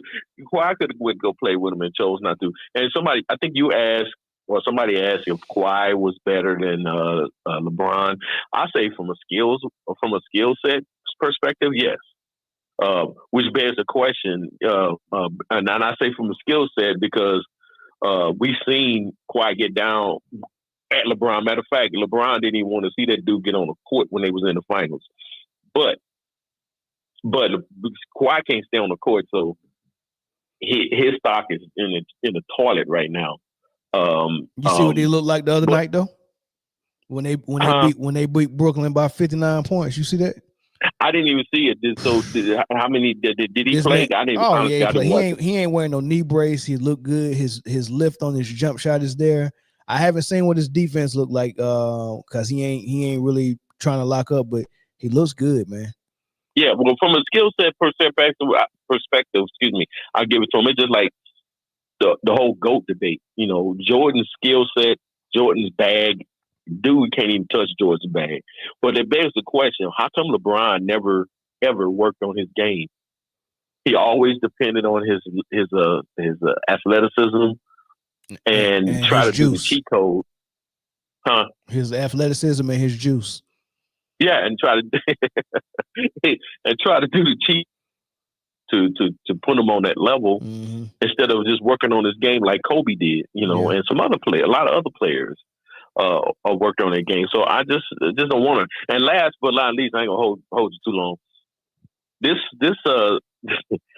dude in the chat, plain simple, man. I don't know what kind of crack he's been smoking. This dude is crazy. I didn't see him. He said he ain't even a Pistons fan. He's a bad boy Pistons fan, and he still heard crying about Jordan and them winning, talking about they didn't win at fair and square. Man, get out of here, dude. They pulled the brooms out on Isaiah and them. And don't give me that. And don't give me that nonsense about Isaiah, about the bad boys being old. Isaiah Thomas was 29 years old in his prime. Joe Dumars was younger than him, and Dennis Rodman was younger than that. Only people that were old was Rick Mahorn and what's his name? Lambert. Lambert. Them the only dudes that was old. They wasn't the focal point of the team. Get out of here, man. Y'all, I hate that revisionist stuff, man. It's like the Lakers. When the Bulls played the Lakers in the finals, oh, the Lakers were the Lakers had all those injuries. Man, the Lakers didn't have those injuries until Game 4. That series was over with by then. I had one LeBron fan tell me, man, Magic got AIDS the next year. I was like, what they got? I said, wait. So you jumped in the future and was like, this is the reason why the Lakers lost to the Bulls in the finals because Magic got AIDS the next year. I was like, dude, what is wrong with y'all, man? Magic contracted HIV. Obviously, it didn't slow him down because he was probably who knows how long he's been playing with HIV. You know what I'm saying? Yeah. And he decided to get tested at that moment for whatever reason, and then he came back. Remember, he came back. He played on the Dream Team. Yeah. We didn't see nothing. That HIV did not affect Magic. Magic ain't had no AIDS, man. He had financial. No, he had AIDS. HIV. Nah, financial aid. That's what he had. But the point is that Magic was still in his prime. Magic was only 32 years old. Yeah, you know what I'm saying. So they think everybody that was 29 or 30 or 32 that played Jordan was old and past their prime, but Jordan three-peated it at 30, 33, 34, and 35. So if Michael Jordan can three-peat past his prime, if you saying 30 is past your prime, and Michael Jordan three-peated, like I don't understand it. And with a 37-year-old Rodman. Right. Yeah, I don't understand it because you Magic 32. Who else? Isaiah 29. Jordan winning championships at 35. I mean, that's their peak. You know, I mean, yeah, they start tailing off a little bit, but you become that savvy veteran when you get in your mid 30s or you're 34. You become that savvy veteran. But the idea that Isaiah Thomas only reason Isaiah left the league was forced to leave because he tore his Achilles up. Mm-hmm. That was it. That was all. Mm-hmm. He didn't leave the league because he was old or some other nonsense. Magic obviously retired because he contracted HIV. Then when he tried to come back, remember what was his name? Some of them dudes was acting funny with him. Tim Hardaway said he didn't want to play with him. Right. Well, with your boy in Utah. Karl Malone. Yeah, Karl Malone. Yeah. So they treated Magic kind of bad, man. But and Bird had a bad back, and that was that. So it had nothing to do with age, but bro, I all this revisionism of history, I just can't stand it. And these LeBronites, I can respect LeBron if his fans will allow us to, but because they push so hard to make him the GOAT and they constantly trying to tear down Jordan, they're gonna get these hands. I mean, it's virtual hands. You know what I'm saying? But they gonna continue to get these hands, bro. You have a good reason. You have a good night, bro. All right, bro. Hey, before you go, they're not calling them Bronites no more, man. I seen something new. I thought it was funny. They calling them bronchipines, bronchibine, like a concubine, but a bronchibine. Oh God! Oh man! I'm gonna say that for the most, man. Yo. Yeah, I'm gonna say that for the vile. LeBron fans that really go hard. Yeah, I can't call nobody that, man. I can't call them a concubine. Well, there's a couple of cats that I feel that deserve that kind of because they becoming real stupid. Yeah. I seen one dude. I seen one dude with a LeBron Cleveland Cavs jersey dress on. Yeah, I thought that was wild. But all right, man. I thanks for the call, man. I appreciate it. Yeah, all right, man. Okay.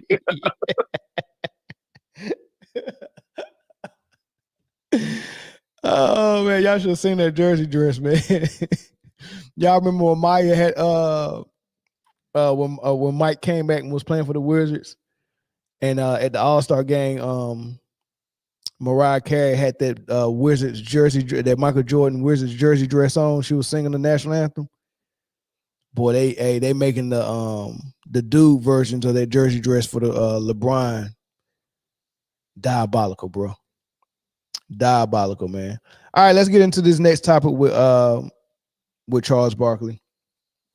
And this is another topic that I couldn't really get into because I was vacationing and all that stuff, man. So this is kind of old, a couple of weeks, but this thing has been floating around about, there's a lot of former players that are like begging the NBA competition committee and Adam Silver to change things in the league. Like, we don't want to watch this. It's not a good brand. And the issue with what Adam Silver, how he see it and what numbers and analytics and what he's looking at, he feels like that the NBA has never been in a greater place as far as engagement. And the key word is engagement, because the way we look at things on social media and on it ain't simple like it used to be, where you watch TV and you watch all the games and then you could just look at the TV ratings to see how well your product is doing. Now you have to study all these other things, and that's why he's using the word engagement. That's why Adam Silver is saying we are getting more engagement now, because engagement looks like when I put NBA highlights on YouTube and it gets 10 million views. Like right now, I think Phoenix played tonight. So the Phoenix Suns highlights of that game will be on YouTube right now on ESPN's YouTube channel, House of Highlights, or whoever else got licensed for the NBA. And it might be 10 million views on ESPN. They might talk about it on First Take tomorrow. That might get 10 million views. And just Instagram, NBA's page on Instagram, they're going to post something that's going to get 10 million views. So the way Adam Silver is looking at it is, oh man, we're getting more engagement now than we were ever, which is the truth and a lie wrapped in the same thing. Because if social media didn't exist in the 90s, no Instagram, no Facebook, no YouTube, no TikTok, no Snapchat, whatever they're using, if none of the social media outlets existed and all we could count on for engagement is what the TV was doing, and let's say the TV was doing 10 million a game, then that's 10 million. So let's say all of a sudden the game isn't good anymore and the TV is only doing 5 million a game now because the product is bad.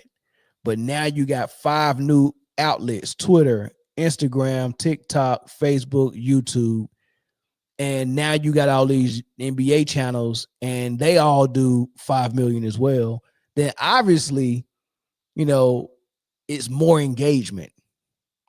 But ain't nobody watching your games. Nobody's watching your all-star game. Everyone's complaining about your games. So no one's watching your long form content that you're putting on TV, which is how you get your money, because those games show advertisements and those networks are getting paid by those advertisers to advertise on the network during the game. That's how that game works. So your product has to be good if you're going to keep closing these deals with these networks for your games. If your game is trash, eventually the bubble will burst. So you can keep relying on this engagement from all this social media stuff, but your games suck. So everyone is going to social media to watch 2-minute highlights because don't nobody want to sit and endure and watch a freaking 2-hour game. It's that bad.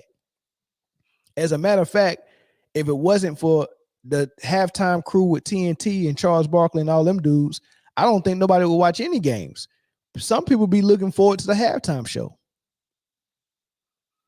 The games aren't good. And that's what they're trying to tell people. So what did JJ Redick, the snobbish, I don't know, this snobbish guy that condescends to everyone and disrespect the legends of the game and all this stuff, what did he say? He came out and said that the reason why nobody is watching the game is because the media keep telling everybody the game suck. Well, what the hell am I supposed to do if the game suck? Not say it sucked. Right now, I know I got a responsibility. The game is the game. And my job exists as a media member if I'm working for TNT because the game exists. So I can't be the snake eating its own tail. So I want to uplift the game, but if the game is that bad and the baby is ugly, you have to call the baby ugly. If the emperor's new clothes is actually not clothes at all and they're lying and saying the clothes are invisible and the emperor is walking around butt-ass naked, then it's only right that a person with common sense would tell the emperor that you're butt naked in a freaking parade.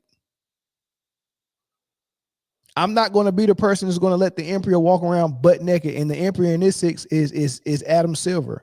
He's the emperor that's walking around butt naked, and everyone like JJ Redick is telling him, oh, those invisible clothes you're wearing, sir, are phenomenal. It's the cat's pajamas, right? That's what they're telling them. Meanwhile, he's butt naked. So you got some people like JJ that's going to tell him, oh, it's fine. The product is fine. This is the best ever. Keep doing what you're doing, Adam Silver. But people like Charles Barkley is trying to tell the truth and say, the baby is ugly and you're butt naked. Those aren't invisible clothes. You're just butt ass naked. So JJ tried to blame the media and say the reason why no one's watching the game is because y'all critiquing the game. We should uplift it and tell better stories. Nobody give a fuck about no damn stories. We like basketball. Fuck a story. We like basketball, not the men that play. You don't tell me not one fucking story about no daggone basketball player. I can care less. I don't care what neighborhood Jokic grew up in. I don't care what neighborhood Wembanyama grew up in. You play in the league, play some basketball, put the tap dancing shoes on. That's freaking tap dance. That's what you do. We want to see you play, and we want to see good basketball. Put that on TV. Fuck them stories. You don't have to trick me to like basketball. I already like basketball. Who the stories for? This ain't a drama or soap opera. This ain't The Days of Our Lives. This ain't freaking General Hospital. Nobody care about no stories. Nobody care about the dude on General Hospital is his own dad, and he married his sister, and his dad, his mama came back to life. Nobody get that's what the type of stories they want to tell us. Nobody care about that. Nobody care about this bullshit they trying to show us with LeBron and his son playing together and making this fake history. Don't nobody care. Don't tell us freaking stories. We want to watch basketball. If I wanted to freaking get a soap opera story, I go watch a soap opera. Why the hell are you telling us to tell stories? Anyway, I'm off my soapbox. So JJ Redick said that, and Charles Barkley responded. It's something about we're the reason people ain't watching this crappy product we got. That's JJ. Yeah, us, like we out there jacking up 103s a night. JJ, I don't know Jason Monroe. I don't know who that is, but JJ, you come for the king. You better not miss. I can get you, brother, because I got your Lakers games. You can't hide them flaws they got. You just a dead man walking. They got rid of Frank Vogel, who did a good job. They got rid of Darvingham, who did a good job. But you came out there thinking you were going to change things with that same ugly girl you went on the date with. 64-51 was your halftime score. Highlights of Rudy Gobert. So he came in there thinking, I can make this thing work. Hell, you can. 77, Put the 71. makeup on that pig. Lakers are pig. The Lakers stink, Let me man. tell you something. Come on, man. Let me tell you. So Charles Barkley went in on JJ Redick, told him, look, man, you're a dead man walking. They fired Frank Vogel. They fired Darvingham. You're next, buddy. You're not doing so hot. You try to act like you were Socrates and you were so smart and you could, oh, man, no one can do this clip. I can draw a play upside down on my clipboard. Can Darvingham do that? I think not. Oh, my offense is going to be so intricate and so, oh, my God, so phenomenal. And you out here looking just like Darvingham. Not looking that good at all with the same squad, and now they're making excuses for JJ Redick saying the Lakers don't have enough. Then if the Lakers don't have enough, and it's the same squad Darvingham had, then Darvingham need to get his job back because now you can't scapegoat him. If you're saying it was Darvingham's fault, but you're saying in JJ's case it's the roster's fault, I'm confused. It's the same roster. It's the same roster. So I appreciate Charles for saying that. I appreciate him for going there. A lot of people didn't like it. Kendrick Perkins didn't like it, but Kendrick Perkins is bought and paid for. They were colleagues of JJ Redick. He used to work on First Take. So there's a little bit of loyalty there. Stephen A. Smith won't even critique him properly. All he says is, and I'm rooting for JJ Redick. He's doing a phenomenal job. He's a great coach. He's going to be a great coach. He has to say all of that before he can even somewhat critique the Lakers and somewhat critique JJ Redick. But he won't go too far. JJ Redick's my friend. And he's doing a phenomenal job. Like every single time, that's what Stephen A. Smith say, right? So you can't trust anything they say, right? But you can trust Byron Scott. On that comment about the reason that the NBA fan appeal is down. No, and I think you're right. I think JJ's done a really good job, with this team so far, because they are competing, much harder than they have in the last couple of years or so. But when you talk about the viewership is down like 48% or something like that, which is crazy, and you're trying to blame it on TNT or the media and all this stuff, I think that's crazy. And he's right. You can't put lipstick on a pig. The viewership is down because of the players. It has nothing to do, I think, with the league or with media and all that. I mean, people hate the way the game is being played. The threes and all this stuff. The game it's such a beautiful game when you have five guys playing the same way. When you got everybody involved in the offense, when you got movement, and it's such a beauty. But when you got one guy dribbling for 20 seconds and three guys in the parking lot and one guy standing under the basket, that's not basketball. So I think, JJ's a little off base as far as that's concerned. because he's in it. And he's part of that because that's the way the Lakers play as well. They don't have a ton of movement. You know, the best teams in the league over the years that have a lot of movement, ball movement, people movement was Golden State, San Antonio. You know, there are so many teams that just stand around with one guy dribbling for 20, you know, James Harden, you know, dribble for 20 seconds and it's either a home run or a strikeout. You either hit a three or you miss it, right? So I think it's the viewership is down because of the way the game is played. I don't think it has anything to do with the media. The media is just reporting on what they're seeing, and that's what TNT is doing.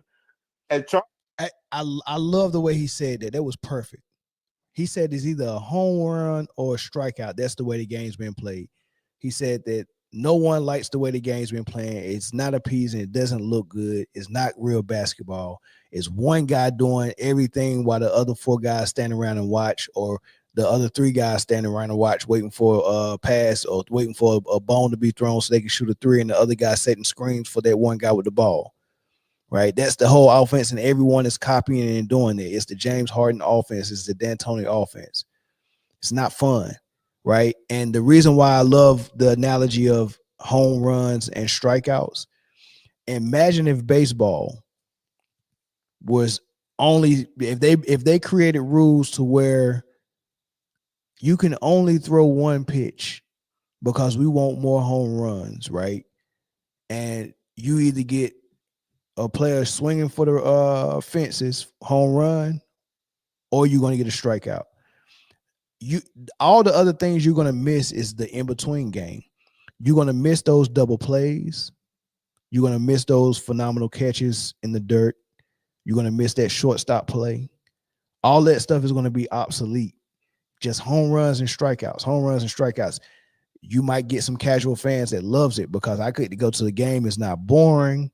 I ain't got to watch a whole bunch of defense. I don't like defense anyway. Who cares if you ran down in the outfield and caught that fly ball? Who cares about that? I get to see a home run, or I get to see an exciting strikeout. All the other stuff you can keep it. That's what basketball did. The posts, the mid-range game, the different offenses, the player movement, the off-ball screens, backdoor cuts, moving without the ball, a lot of passing and less dribbling. All those things that happen in between. They even said a lone 2-point shot was an inefficient shot, so don't take it. They'd rather you take one step back in the middle of a play, just take a step back into the 3-point line. Like, they were getting mad at players for taking lone twos. Why would you take that lone two? Step back and take it and take a three. You're supposed to be catching the ball in rhythm and shooting it, not thinking about no bull crap like that. But you're telling, like, D'Antoni on Houston actually told Carmelo Anthony, you can't shoot a lone two. It has to be a three or a layup. They didn't want mid-range. They definitely didn't want no lone twos, right? This is how they really coach him. And he ultimately lost his job on the Houston team because I guess he wouldn't get with the program. He just didn't get it. That's where the league was going. So they took out all of that in-between stuff just so they can see threes and dunks. And then they took defense out. That's not fun to watch. It's not fun to watch. Nobody wants to see that. So the product is bad. It has nothing to do with TNT and Charles Barkley and the media calling it bad. The product is just bad. If your baby is ugly and I say the baby's ugly, you can't get mad at me for saying it and say, well, the reason why people think my baby's ugly is because you keep saying it. But are you going to get that baby with any braces? Are you going to get him any corrective lenses for those cock eyes? Are you going to fix that cleft lip? Like, you can't get mad at me for calling the baby ugly if it's ugly. So fix the baby.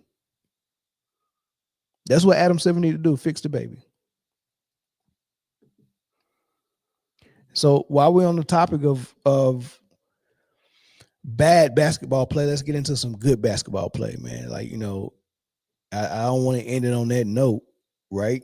Kobe Bryant, Michael Jordan, they played great basketball, right? So we go get into some of that. But before we get in there, I want to talk about Gilbert Arenas having a debate with Scap Attack. Shout out to Scap Attack. A lot of people were reacting to a lot of things that were said in that debate, and a lot of people said Scap absolutely eviscerated and cooked Gilbert Arenas. I agree, because when you're coming into there's no way you can't get cooked when you're trying to defend a LeBron over Kobe Bryant as a basketball player take.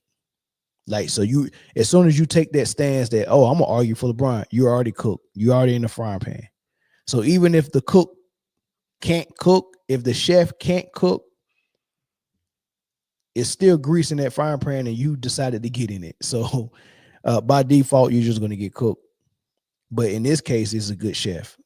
Scap Attack is a very good chef when it comes to having these conversations. I don't even want to call them debates, man, because why would you debate anything about basketball? It's a conversation. You know, I think when people think of it as a debate, they're automatically thinking, I need to win. And no one wants to admit that they're wrong when they're trying to win. So now you get these two people that's just throwing out all these talking points, and the whole time they're both trying to win an argument, and you're really not getting nowhere. You had that same both of y'all go leave that conversation with the same mindset. But if it's two adult people sitting down and talking and be like, you know what, let me hear you out. All right, I think that's different. But nonetheless, listen to what Gilbert said. Well, was he the second? See, was he the second greatest player ever in 2000, 2001, 2002? See, you're using all of his career when I'm talking about just 3 years. So, but is it your opinion then that Kobe can be the second best player ever, having the 3 rings with Shaq the way he has them? Yes or no? I have him as the third best player ever. The third best player ever, and he's my favorite player of all time. He's my favorite player of all time. You keep saying that, but then you keep having these discussions about because it's sports. I'm not biased. I got married on 12/12/24. 24, 12 and 12 is 24. And so Kobe. I got married on that date for a reason. I'm a Kobe fan, but I'm just not I love greatness overall. I just love greatness. I like how it thinks. I like how it moves. Right? If I have to pick one in a one-on-one battle, I'm taking Kobe. Oh, well, was he the second? Hold on. So look, I'm gonna have to play it again, and I apologize, right? I thought I had the pause on, so I'm gonna have to play it again. But look, listen, Gilbert. So I got this theory in my head where you can kind of notice people will build equity on a certain thing. So whenever they do, all right. So have you ever heard of a person that is discriminative toward a certain race, or bias, or even racist, right? And every time you call them out for doing something that's bias or against a particular race, they point out that their best friend is black, or their wife is black, or something like that, right? Believe it or not, people will have that one black friend just to build equity that they could use whenever someone accused them of doing something biased or racist, right? I'm not racist. Have you seen my best friend? He's black, right? That's what Gilbert's doing now. Gilbert continues to tell people that Kobe is his favorite player so he can build equity. So whenever he goes and just trashes Kobe and prompts LeBron up over Kobe, and someone calls him out on it, he can always go back and say, but Kobe's my favorite player, so I can't be doing this maliciously. I got married on 12/12/24. It's Kobe, baby. It's about Kobe. That's what Gilbert does. He builds equity for this Kobe thing. I'm going to continue to throw dirt on Kobe so I can prop up LeBron, but so it doesn't look bad, I'm always going to have to build some equity for Kobe by saying he's my favorite player and whatever the case may he might be saying. So watch out for that.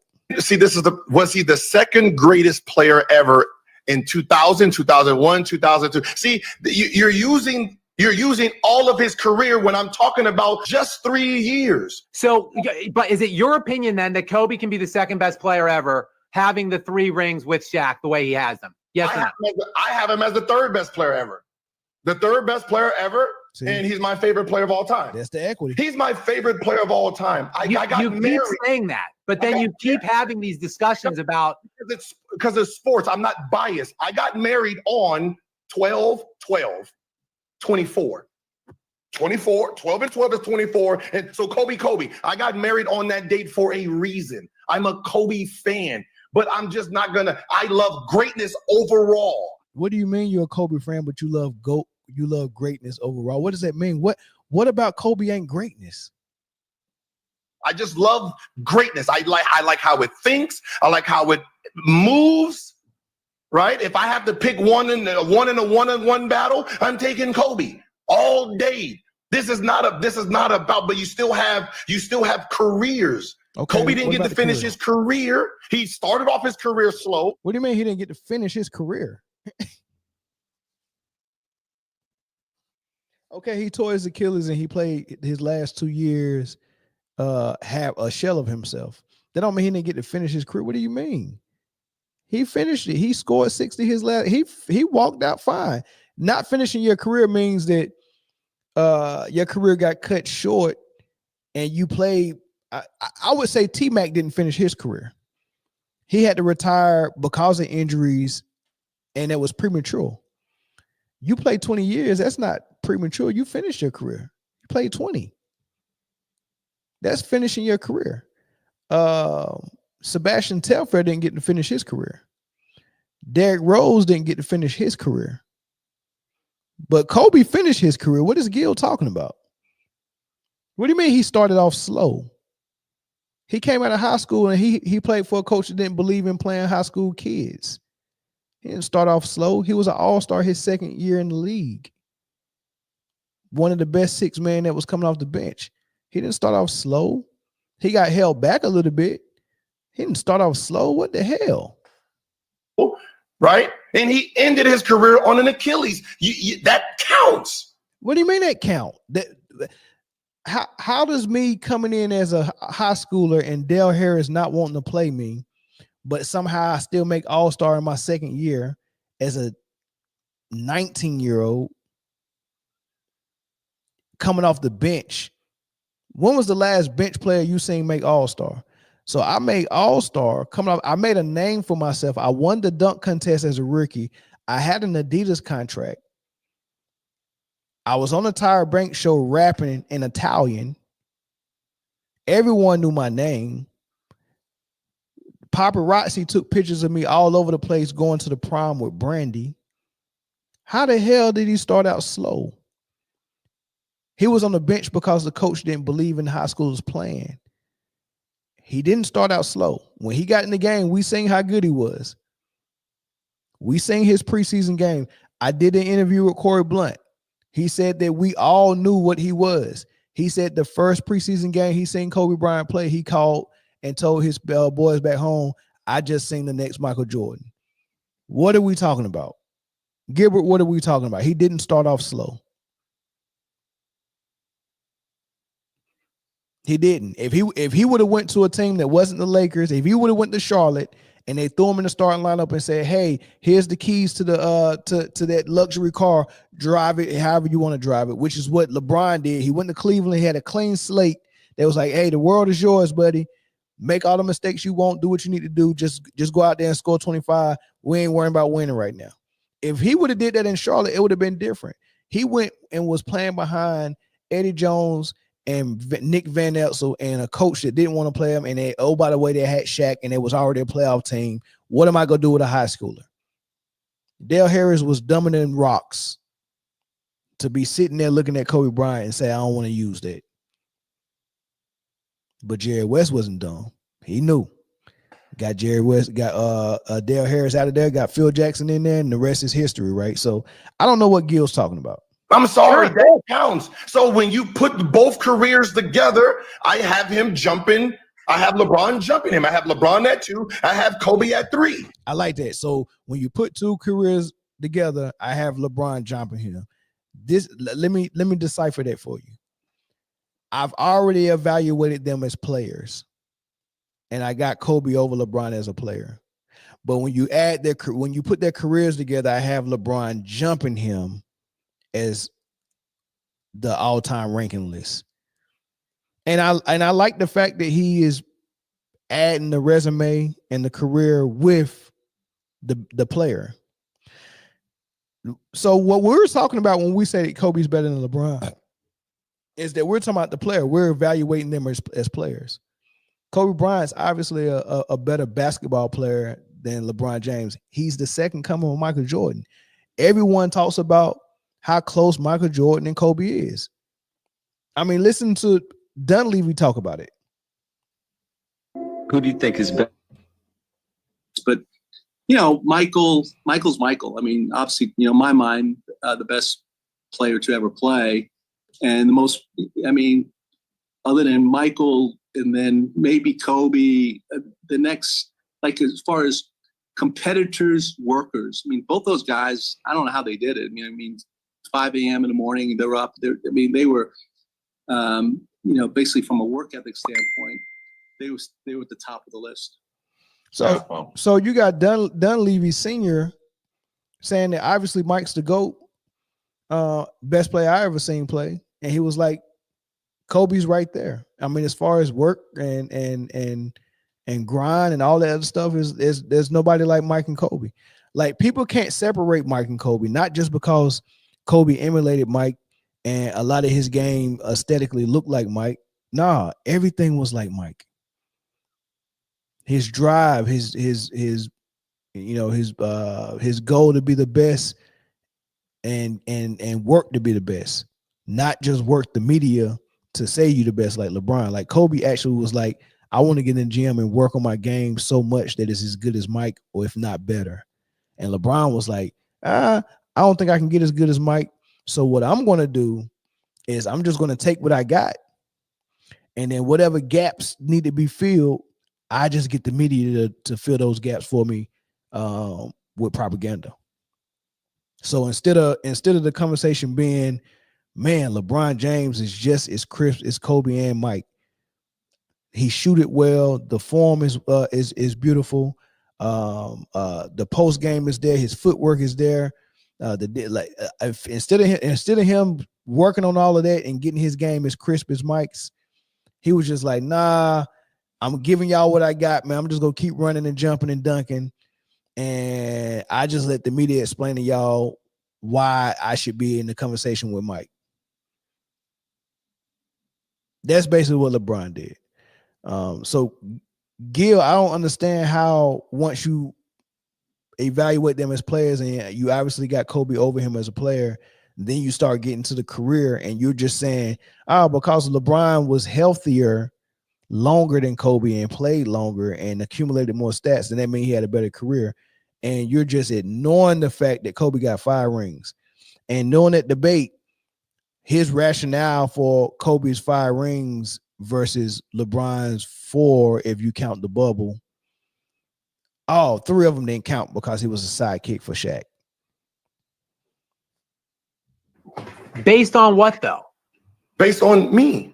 Based on just longevity stats.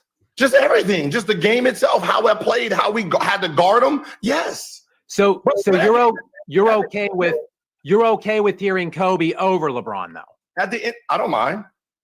But think about it. We're both wrong, because when they do a top 75 list, it is considered expert people who put in all of the information, not just the biased information that we want to use. They put in all of the information of someone's legacy, the good, the bad, right? Those are peers, just like court, right? Just like you go to the court, it's a jury of your peers that's judging you. So they put all these people together. These people vote on the list. Now, they have Kobe, at 10? So our lists don't agree with their list, which means if ours don't agree with the ones they call to professionals, then it's just our opinion at that point. It's not a fact. What we're doing, what we're saying, Kobe's 2, you have him 2, I have him 3. That's our opinion at that moment in time. But there is a top 75 list that ranked everybody. But Gil, I saw you in comments today saying Shaq is better than Kobe. Like Shaq is considered better than Kobe. In 2000, 2001, 2000. No, for his career, from a career standpoint. No, I'm only talking about that time. I know who became the god.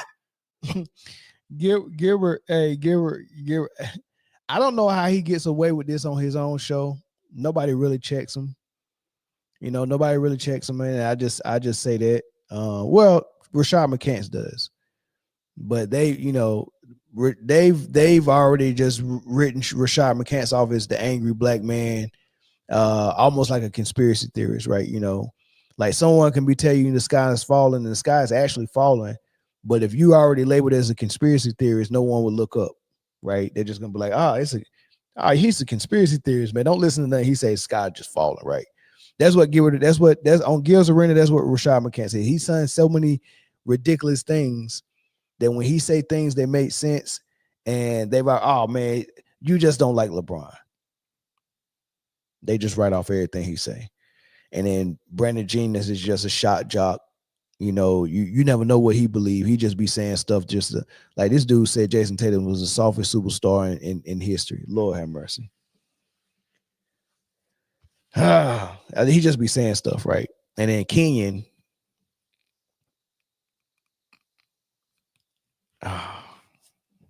Never mind. But nobody checks Gilbert on this show. So he gets on here with Scap and he's trying to, give you this word salad, and say all these things. And, in certain rooms, he sounds smart. But that was just a word salad. None of that makes sense. None of that makes sense, man. If you want to be real, but let's let Kobe talk.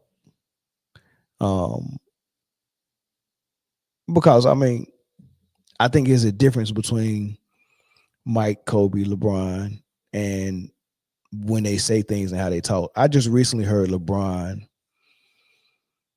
He was on the Kelsey Brothers podcast, and they asked him because it's been Ron Artest, Antoine Walker, maybe a couple of other guys have spoken about this infamous game that happened when LeBron was a sophomore or a junior in high school, where he was like maybe 15 or 16, and he was in this gym, and Michael Jordan was in there. He played with MJ on the same floor. So we've heard Artest talk about it. Artest said LeBron was phenomenal in there. I want to say that was the day that Artest broke Michael Jordan's ribs. And I think Antoine Walker told the story, said LeBron was phenomenal, right? But we've never heard LeBron speak on it. So they asked him about it on the podcast, on the Kelsey Brothers podcast. And he said, he was like, man, so who was guarding you? They was getting it. Did MJ guard you? But they didn't ask that. They was like, who was guarding you in there? And I kind of like LeBron's response, but I'm going to tell you why I kind of don't like it, right? I like that confidence and that arrogance. I like it, right? I particularly like it though when it's against your competitors, right? Because now I get the chance to see, like say for instance, if they ask him a question, yeah. So when you was in that gym and there was Harden and KD and Steph and all, like who was winning those pickup games? And for LeBron to be like, hey man, I was dogging them dudes.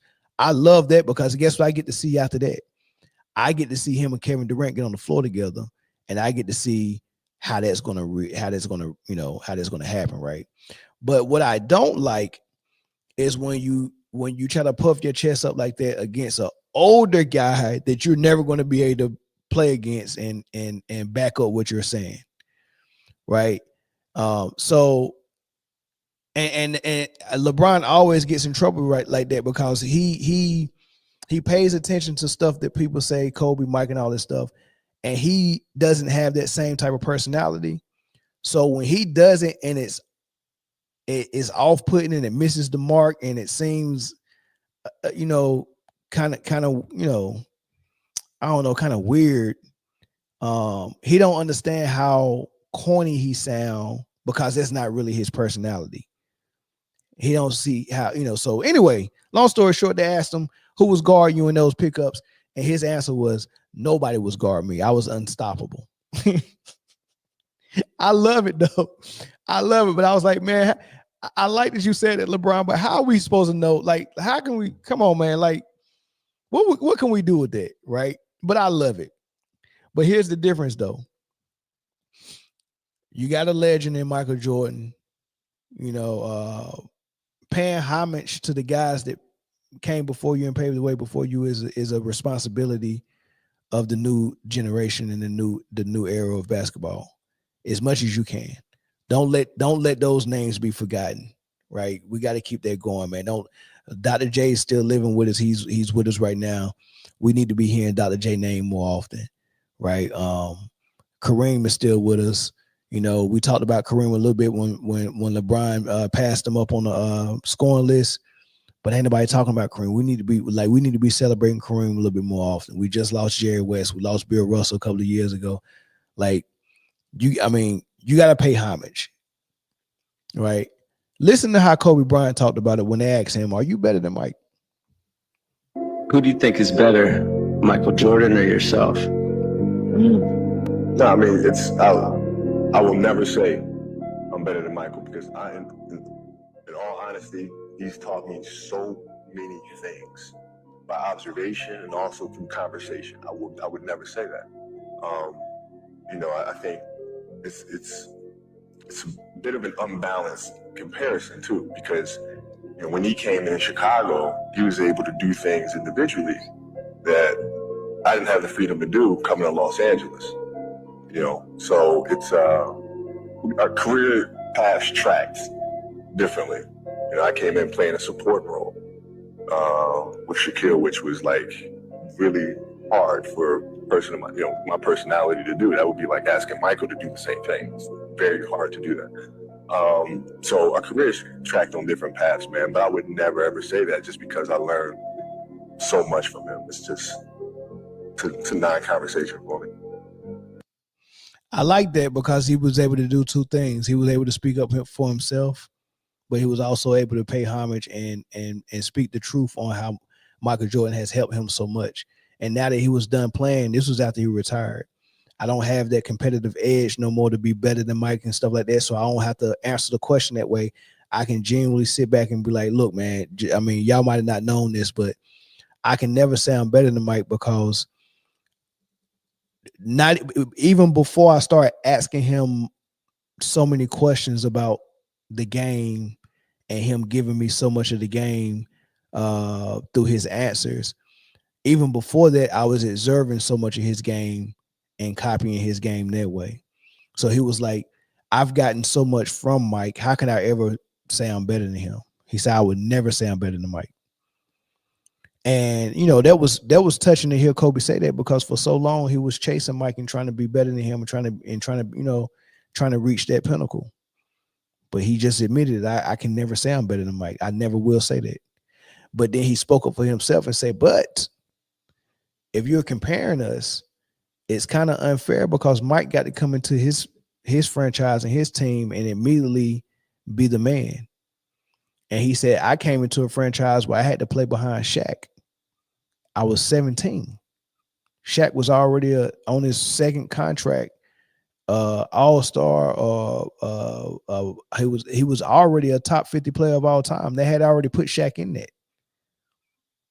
The most dominant force in the league at that time. He was a grown man. He was in his prime. He said, imagine if a person of my personality, which is very similar to Mike's, imagine if Mike came into a situation where Shaq was on his squad, Mike was 17 and Shaq was 26. Imagine that personality having to take a step back. That's what he's describing, right? So I like that. I like that better than what we get from Brian so many times when they start asking him all these questions and he starts saying all this goofy mess. You know what I mean? It's just crazy. The last thing I played though, because we hearing the mentality of Kobe. I want you to hear the mentality of Michael Jordan. A lot of people probably haven't heard this soundbite, but I thought it was interesting enough to play before I end the show. But it was a clip. It was a clip of Michael Jordan getting interviewed after a playoff game where he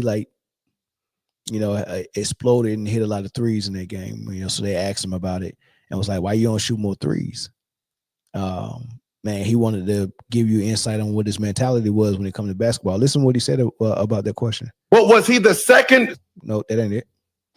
Wednesday night in game one, Michael Jordan put on a three-point shooting exhibition and a stunning performance, but taking too many threes can hurt his overall performance, according to Michael. My three-point shooting is something that I don't want to excel at because it takes away from all phases of my game. My game is a fake drive to the hole, penetrate, dish off, dunk, whatever. And when you have that mentality, as I found out in the first game, of making threes, you don't go to the hole as much. You go to the three-point line and you start sitting there waiting for someone to find you. And that's not my mentality. And I don't want to create that because it takes away from my other parts of my game. He said, I don't shoot threes. I don't want to fall in love with the three. He said, I don't even want the three-point shot as my game to be developed that much. He said, because if I develop too much of that three-point shot, I'm going to lose my edge. Because what I want to do and what my job is and what I think puts more pressure on the defense is when I'm driving to the hole fiercely and finishing at the basket. What that does is that puts pressure on the defense. You got to be on your you got to be ready for that. The rotations got to be there. You got to be willing to give up fouls. If I let you off the hook and I'm as quick as I am as Michael Jordan and I can get to the hole as quick as I can and I can jump as high as I can, if I can do all of those things, Anthony Edwards, why would I want to shoot more threes? Why would I want to shoot 8 threes a game? That's 8 opportunities where I could have got to the hole. Out of those 8, how many of them going to be fouls? How many of them going to be free throws? How many of them going to be dunks or layups? How many of them is going to make the rotation get one of my teammates open? You lose all of that if you take that step back 3. If you got me one-on-one and you take a step back 3, you lose the opportunity of getting fouled. You lose the opportunity of getting to the rim for a layup. You lose the opportunity of drawing a double team so you can kick out. You lose the opportunity to get to the free throw line. Those are crucial. You got 4 quarters in the game, 12-minute quarters. Your opponent, if he's guarding you, he only got 6 fouls. If I shoot 8 threes, that's 8 opportunities I missed to get another foul on my guy that's guarding me.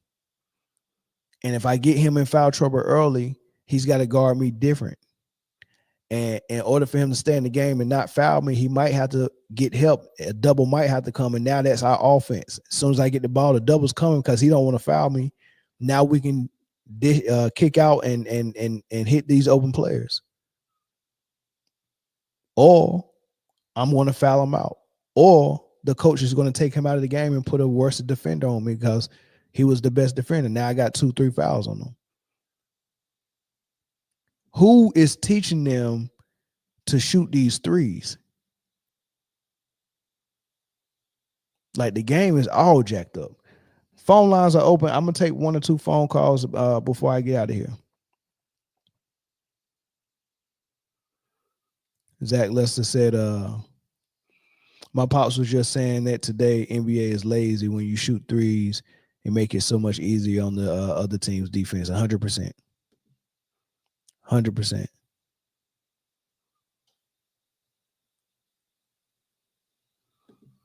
Hit him made a good point. He said, "Young Cyber bro, LeBron James has absolutely no honor.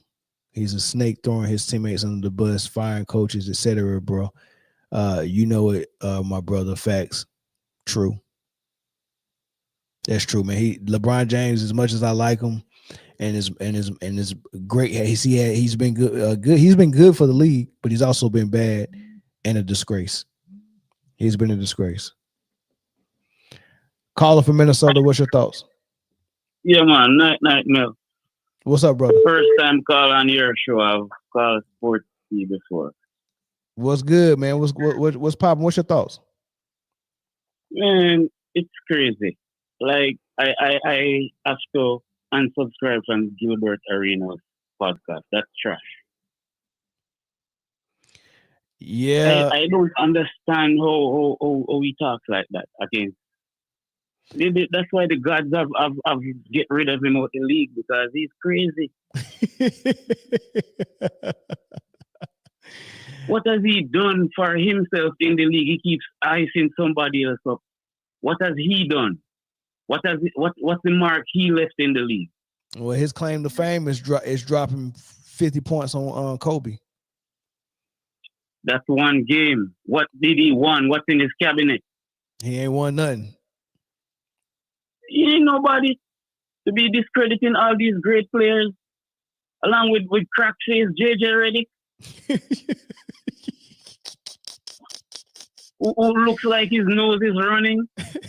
Each time he acts like he's this mastermind, like he was just gonna go out there with his blueprint and everybody's gonna jack up 10 trees per game and they're just gonna walk through the league and win. Where? Which league is that gonna happen?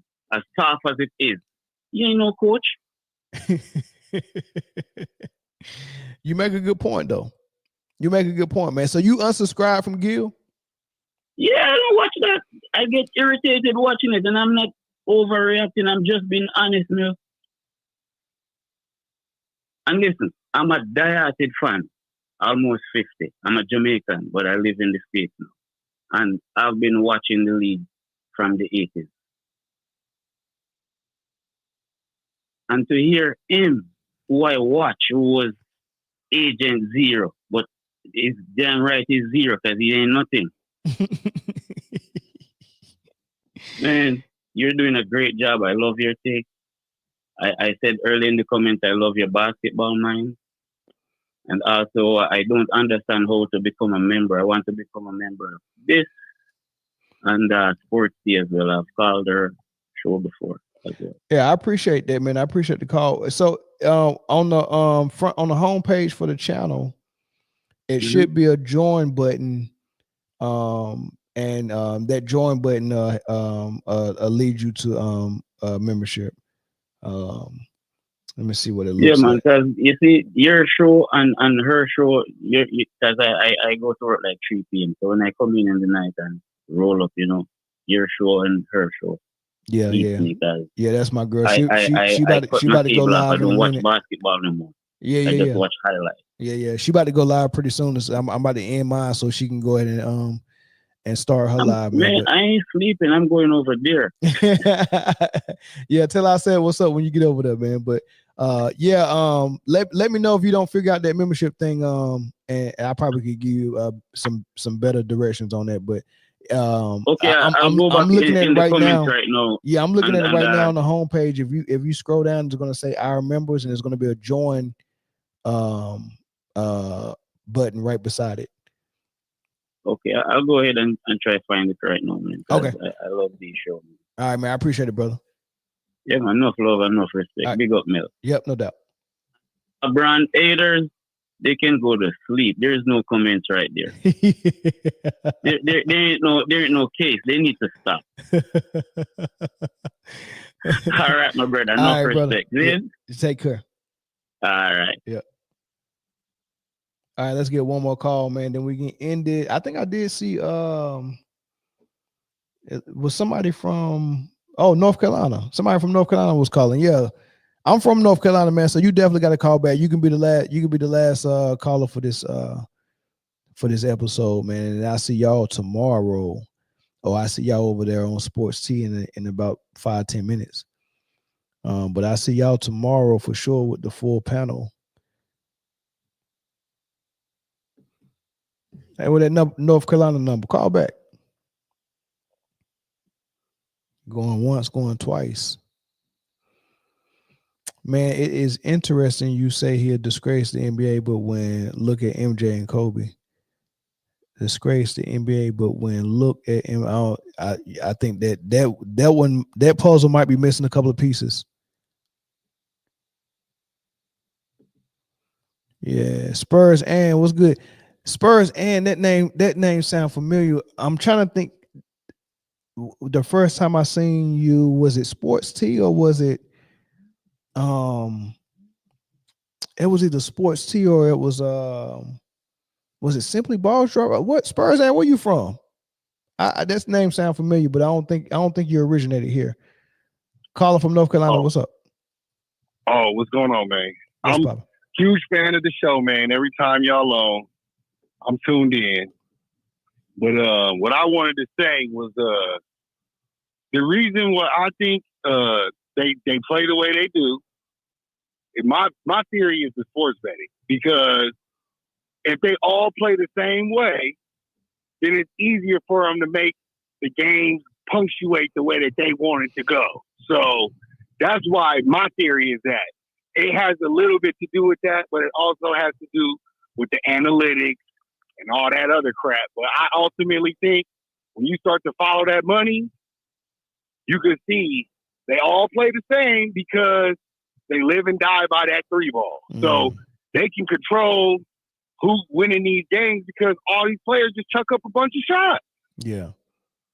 Man. It's relative to how they play. That's my theory behind it.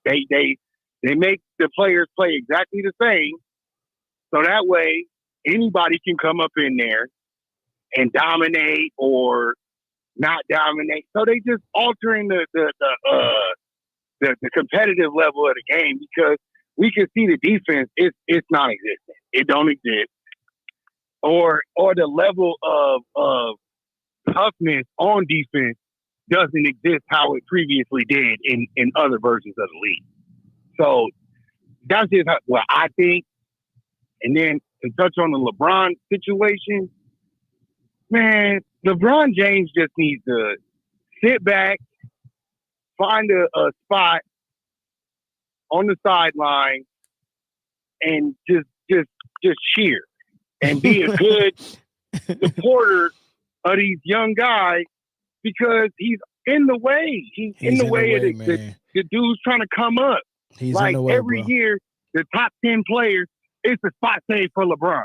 Like, let somebody else be a good player. There's other good players too, LeBron. Like, it don't just got to be about LeBron 24, 25, 8.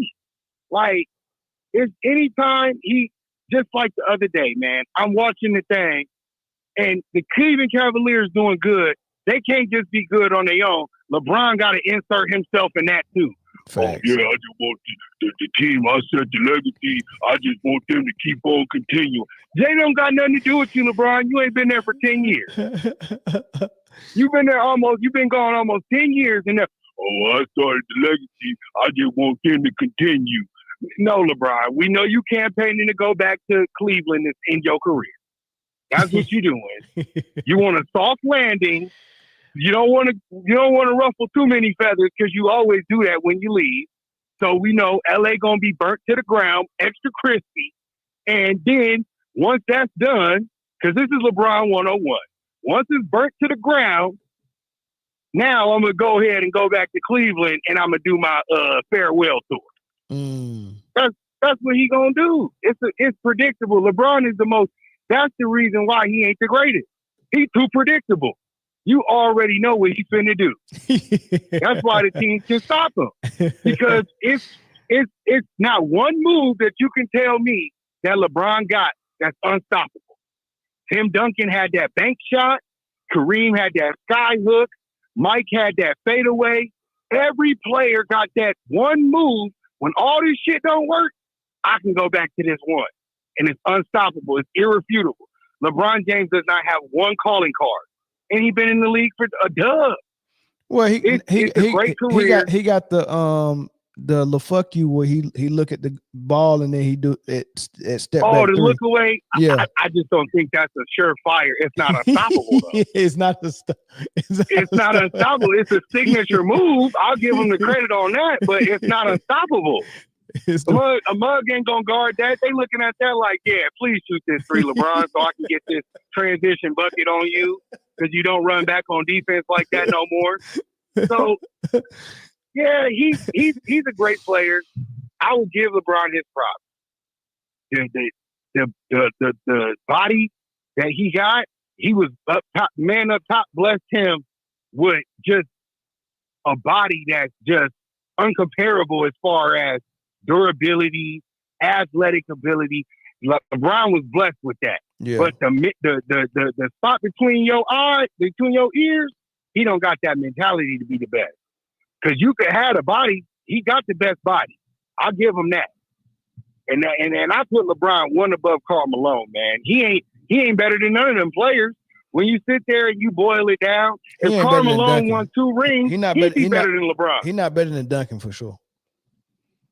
Oh no, he's not better than Duncan. Not better. I don't even like Tim Duncan, and I kind of did like LeBron at one point, and there is no comparison. Tim Duncan was a killer, and he had walked back with that turtle face. Oh man, I used to hate that dude. He had no emotion. Man, I couldn't stand Tim Duncan, man. He used to whoop on my team all the time. I said, man, Tim Duncan, he don't get no credit. It's because Tim Duncan don't want the spotlight. He don't want all the attention and admiration that LeBron wants. So that's why Tim Duncan just he got his rings and he just chilling. Yeah. He know the real. He don't need all the people to speculate. He went out there and whooped on LeBron at 30-something years old. Case closed. How old was LeBron when he lost to Tim Duncan? Sure. Tim Duncan was almost 40 years old. Yeah. And LeBron couldn't beat him. Couldn't beat him. Yeah. Facts. And he would have beat him that other time, but he got too old and he missed that bunny shot. He would have beat LeBron 3 times. Yeah, and then freaking Ray Allen hit that crazy shot. So I mean, it was a lot that happened. It was crazy. The fans already was gone out of the stadium, driving away because they knew that it was over. Yeah, they knew it was over because you can only do so much when you play the way LeBron plays. Facts. It's a he setback. Don't got that extra gear. Yeah, playing that style of play sets you back already, and you have to do overkill to get back even. That's why Golden State was able to beat them so convincingly, because Golden State actually played a phenomenal and sophisticated style of offense, and Cleveland played a very flawed style where only Kyrie and LeBron were the only 2 players able to make a play in that whole offense, right? So it was a flawed style to play in, and that's why it made it look like they were so unevenly matched against Golden State, but they actually was evenly matched. Yeah. Oh no, they had a better team than Golden State. Them Cleveland teams was better. Well, that was they was better. They were better before KD got there. When KD got there, they was even. Oh no, when KD got there, that was just a whole different recipe, man. They was playing with a whole nother set of ingredients when KD got there. That was almost unfair. Yeah. It was just like, it was almost unwatchable because it was like, come on, man, y'all got way too much offensive firepower. There's not enough teams that could keep up with you guys offensively. The only ones that could keep up was the Houston teams, but then they kind of depleted on defense because they stacking up on offense. So that was when Golden State had that perfect recipe. They could shut you down on defense, and they could outscore you on offense. So they were pretty much unstoppable. The league had to catch up. Yeah, it was just too much on both sides of the floor. Usually a team would be off balance. It's a lot of offense, and then they don't got really too much defense. Golden State had that perfect recipe. They got Draymond kicking dudes in the nuts. Then they got Steph Curry blasting threes. You can't win. Yep, that's a fact. That's a tough call. That's a so, fact. You know, I'm confident that if the league stop focusing on propping up these players and just let one player rise up organically and just consider himself the dog and do it how they used to do, just let the players play, and then eventually one dude is gonna stand out above the rest. That's how Jordan got there. That's how Magic got there. That's how all these other players paved their path. But they kind of doing it to where now they hand picking these dudes and they forcing us to like these guys. And it's like, I don't want to watch Wembanyama shoot 9 threes. It's not realistic. I'm so tired of seeing 7'6" shoot 3. Now it looks good. It looks good. He got a pretty form. I like to see him shoot it effortlessly over people and all that stuff, man. But when you got a clear advantage at 7'6", man, come on, brother. It's basketball. Well, it must not be that clear of an advantage because they don't stick his butt down there on that low block and have him bang out on that low block. Because I tell you this much. If you go down there and you do 10 plays of low post defense in a row, your legs is not available for 10 threes. I'm sorry. You're not going to be able to run and shoot them threes like you do and all this stuff. And it's cool because we've never seen it. And it's exciting to the casual fan. But we hardcore analysts, you know, we analytical. We students of the game. We didn't try to play. You know what I mean? So we know that this is not real. Yeah, you can convince somebody who's 2 years old who's never seen the ball dribble before and say, "Here, look, watch this," and they go, "Ooh, this is cool." But when you've been watching the game as many years as everybody else has, and you're a student in the game and you done studied this, you're like, "Come on, man." The time that it takes for Wembanyama to dribble the damn ball on the ground and for it to come back up, if somebody ain't stealing that basketball from him, something's wrong. Yeah, facts. It's not even realistic for a dude his size to be dribbling like that. No, it's not. The physics of the game. It takes 11 seconds for that ball to catch his hand. Look, and I'm touch the ground. glad you got the skill. I'm glad you can do it. I want to see it every now and then, but hey, every now and then. But get your butt on that. Get your butt on that block, man. We don't. Exactly. Yeah, don't be out here shooting every 5 seconds just because you can. It's actually bad basketball. But look, I got to get out of here, brother. I wanted to get out of here before 2 hours and 30 minutes, and I'm almost there. You good, man. You good. What's your name, though, man? You from North Carolina? Who? I'm Trent. Yeah, I was out there in Raleigh. I live in Arizona now, but yeah. Oh, okay. All right. Shout out to the Cackalack, man. I missed it out there. I just came back from there, man. It snowed out there. Oh, you was up north? No, I was in North Carolina. Yeah, I was in North Carolina after the New Year's. I just got back a couple of days ago. Okay. Yeah. Well, yeah, man, I'm tapped in. I'm eventually join this little membership thing. I don't know how to get on it, but I'm about to show y'all. I'm about to put it on up. screen. I'm about to put it on screen. So if you look at the screen right now, let me get this thing off the. Let me see if I can enlarge this. But if you, I'm doing this on my phone, so. I was like, I'm gonna join one of these. I'm gonna join one of these channels. Yeah, it might look a little bit different on your phone, but for the most part, if you can get to the home screen, man, why does this junk keep wanting to change on me? But if you can get to the home screen, and where you see our members right here, and you see, I don't know if you can see my cursor, but it's a join button right over to the side. It's a join button. I think it's on the main page. Yeah, on the main page. You gotta go to the main page and you gotta click it off of it, then go to this actual thing. Okay, there we go. If you go to that, then go to about or something or whatever it is. My video home. There we go. Home. Yeah, but that's how y'all do it, man. And hey, appreciate the call, man. I'm about to get out of here. Oh, already, man. God bless. Most definitely, man. See y'all. All right. Yeah. So if y'all want to join and be members, go to the homepage, and just scroll down where you see members. You're gonna see a list of members and their pictures and their icons. But off to the right of it, you'll see the join icon, and you just hit that join button, and you pick one of your tiers that you want to do. My members, I give them members only content. And I try to do that on the weekend, and I drop episodes that only the members can see. Members get VIP treatment when they call the phone and call the show, if we have a really, really busy show and we got a lot of people calling in, the members, I actually save their number in the phone and they're VIP. So when I see that number pop up, I answer those before I get to any other unrecognized phone numbers, right? So I reply to all the members' comments on the videos. So once we get a video with a lot of comments, some of them I don't get to respond to. But when I see my members, when you got that star beside your name, I immediately respond. I make sure I respond to every member's comment.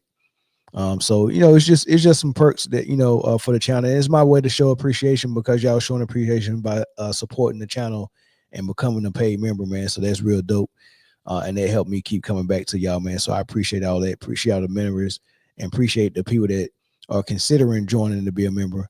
But if you don't want to be a member and commit to it a monthly, you can just also go to the description box and find the Cash App, and you can donate that way. I got a couple of more things as far as equipment that I want to purchase, and I use membership money and donations to kind of better the show and stuff like that, right? So and then pay for StreamYard and pay for the Canva where I make all my thumbnails and all that stuff, man. Like, so there's a lot of stuff that need to get paid for.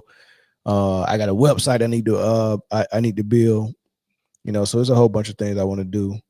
So that's if you wonder what a membership and the donations go, that's where it goes back into the show. But other than that, man, Full Panel Friday, I'll see y'all tomorrow. We'll be there 7:30 Eastern time, 4:30 Pacific time. Head over to Sports T. I think she just already went live, so head over to Sports T and support her. Tell her I said what up, and I catch y'all tomorrow. Peace.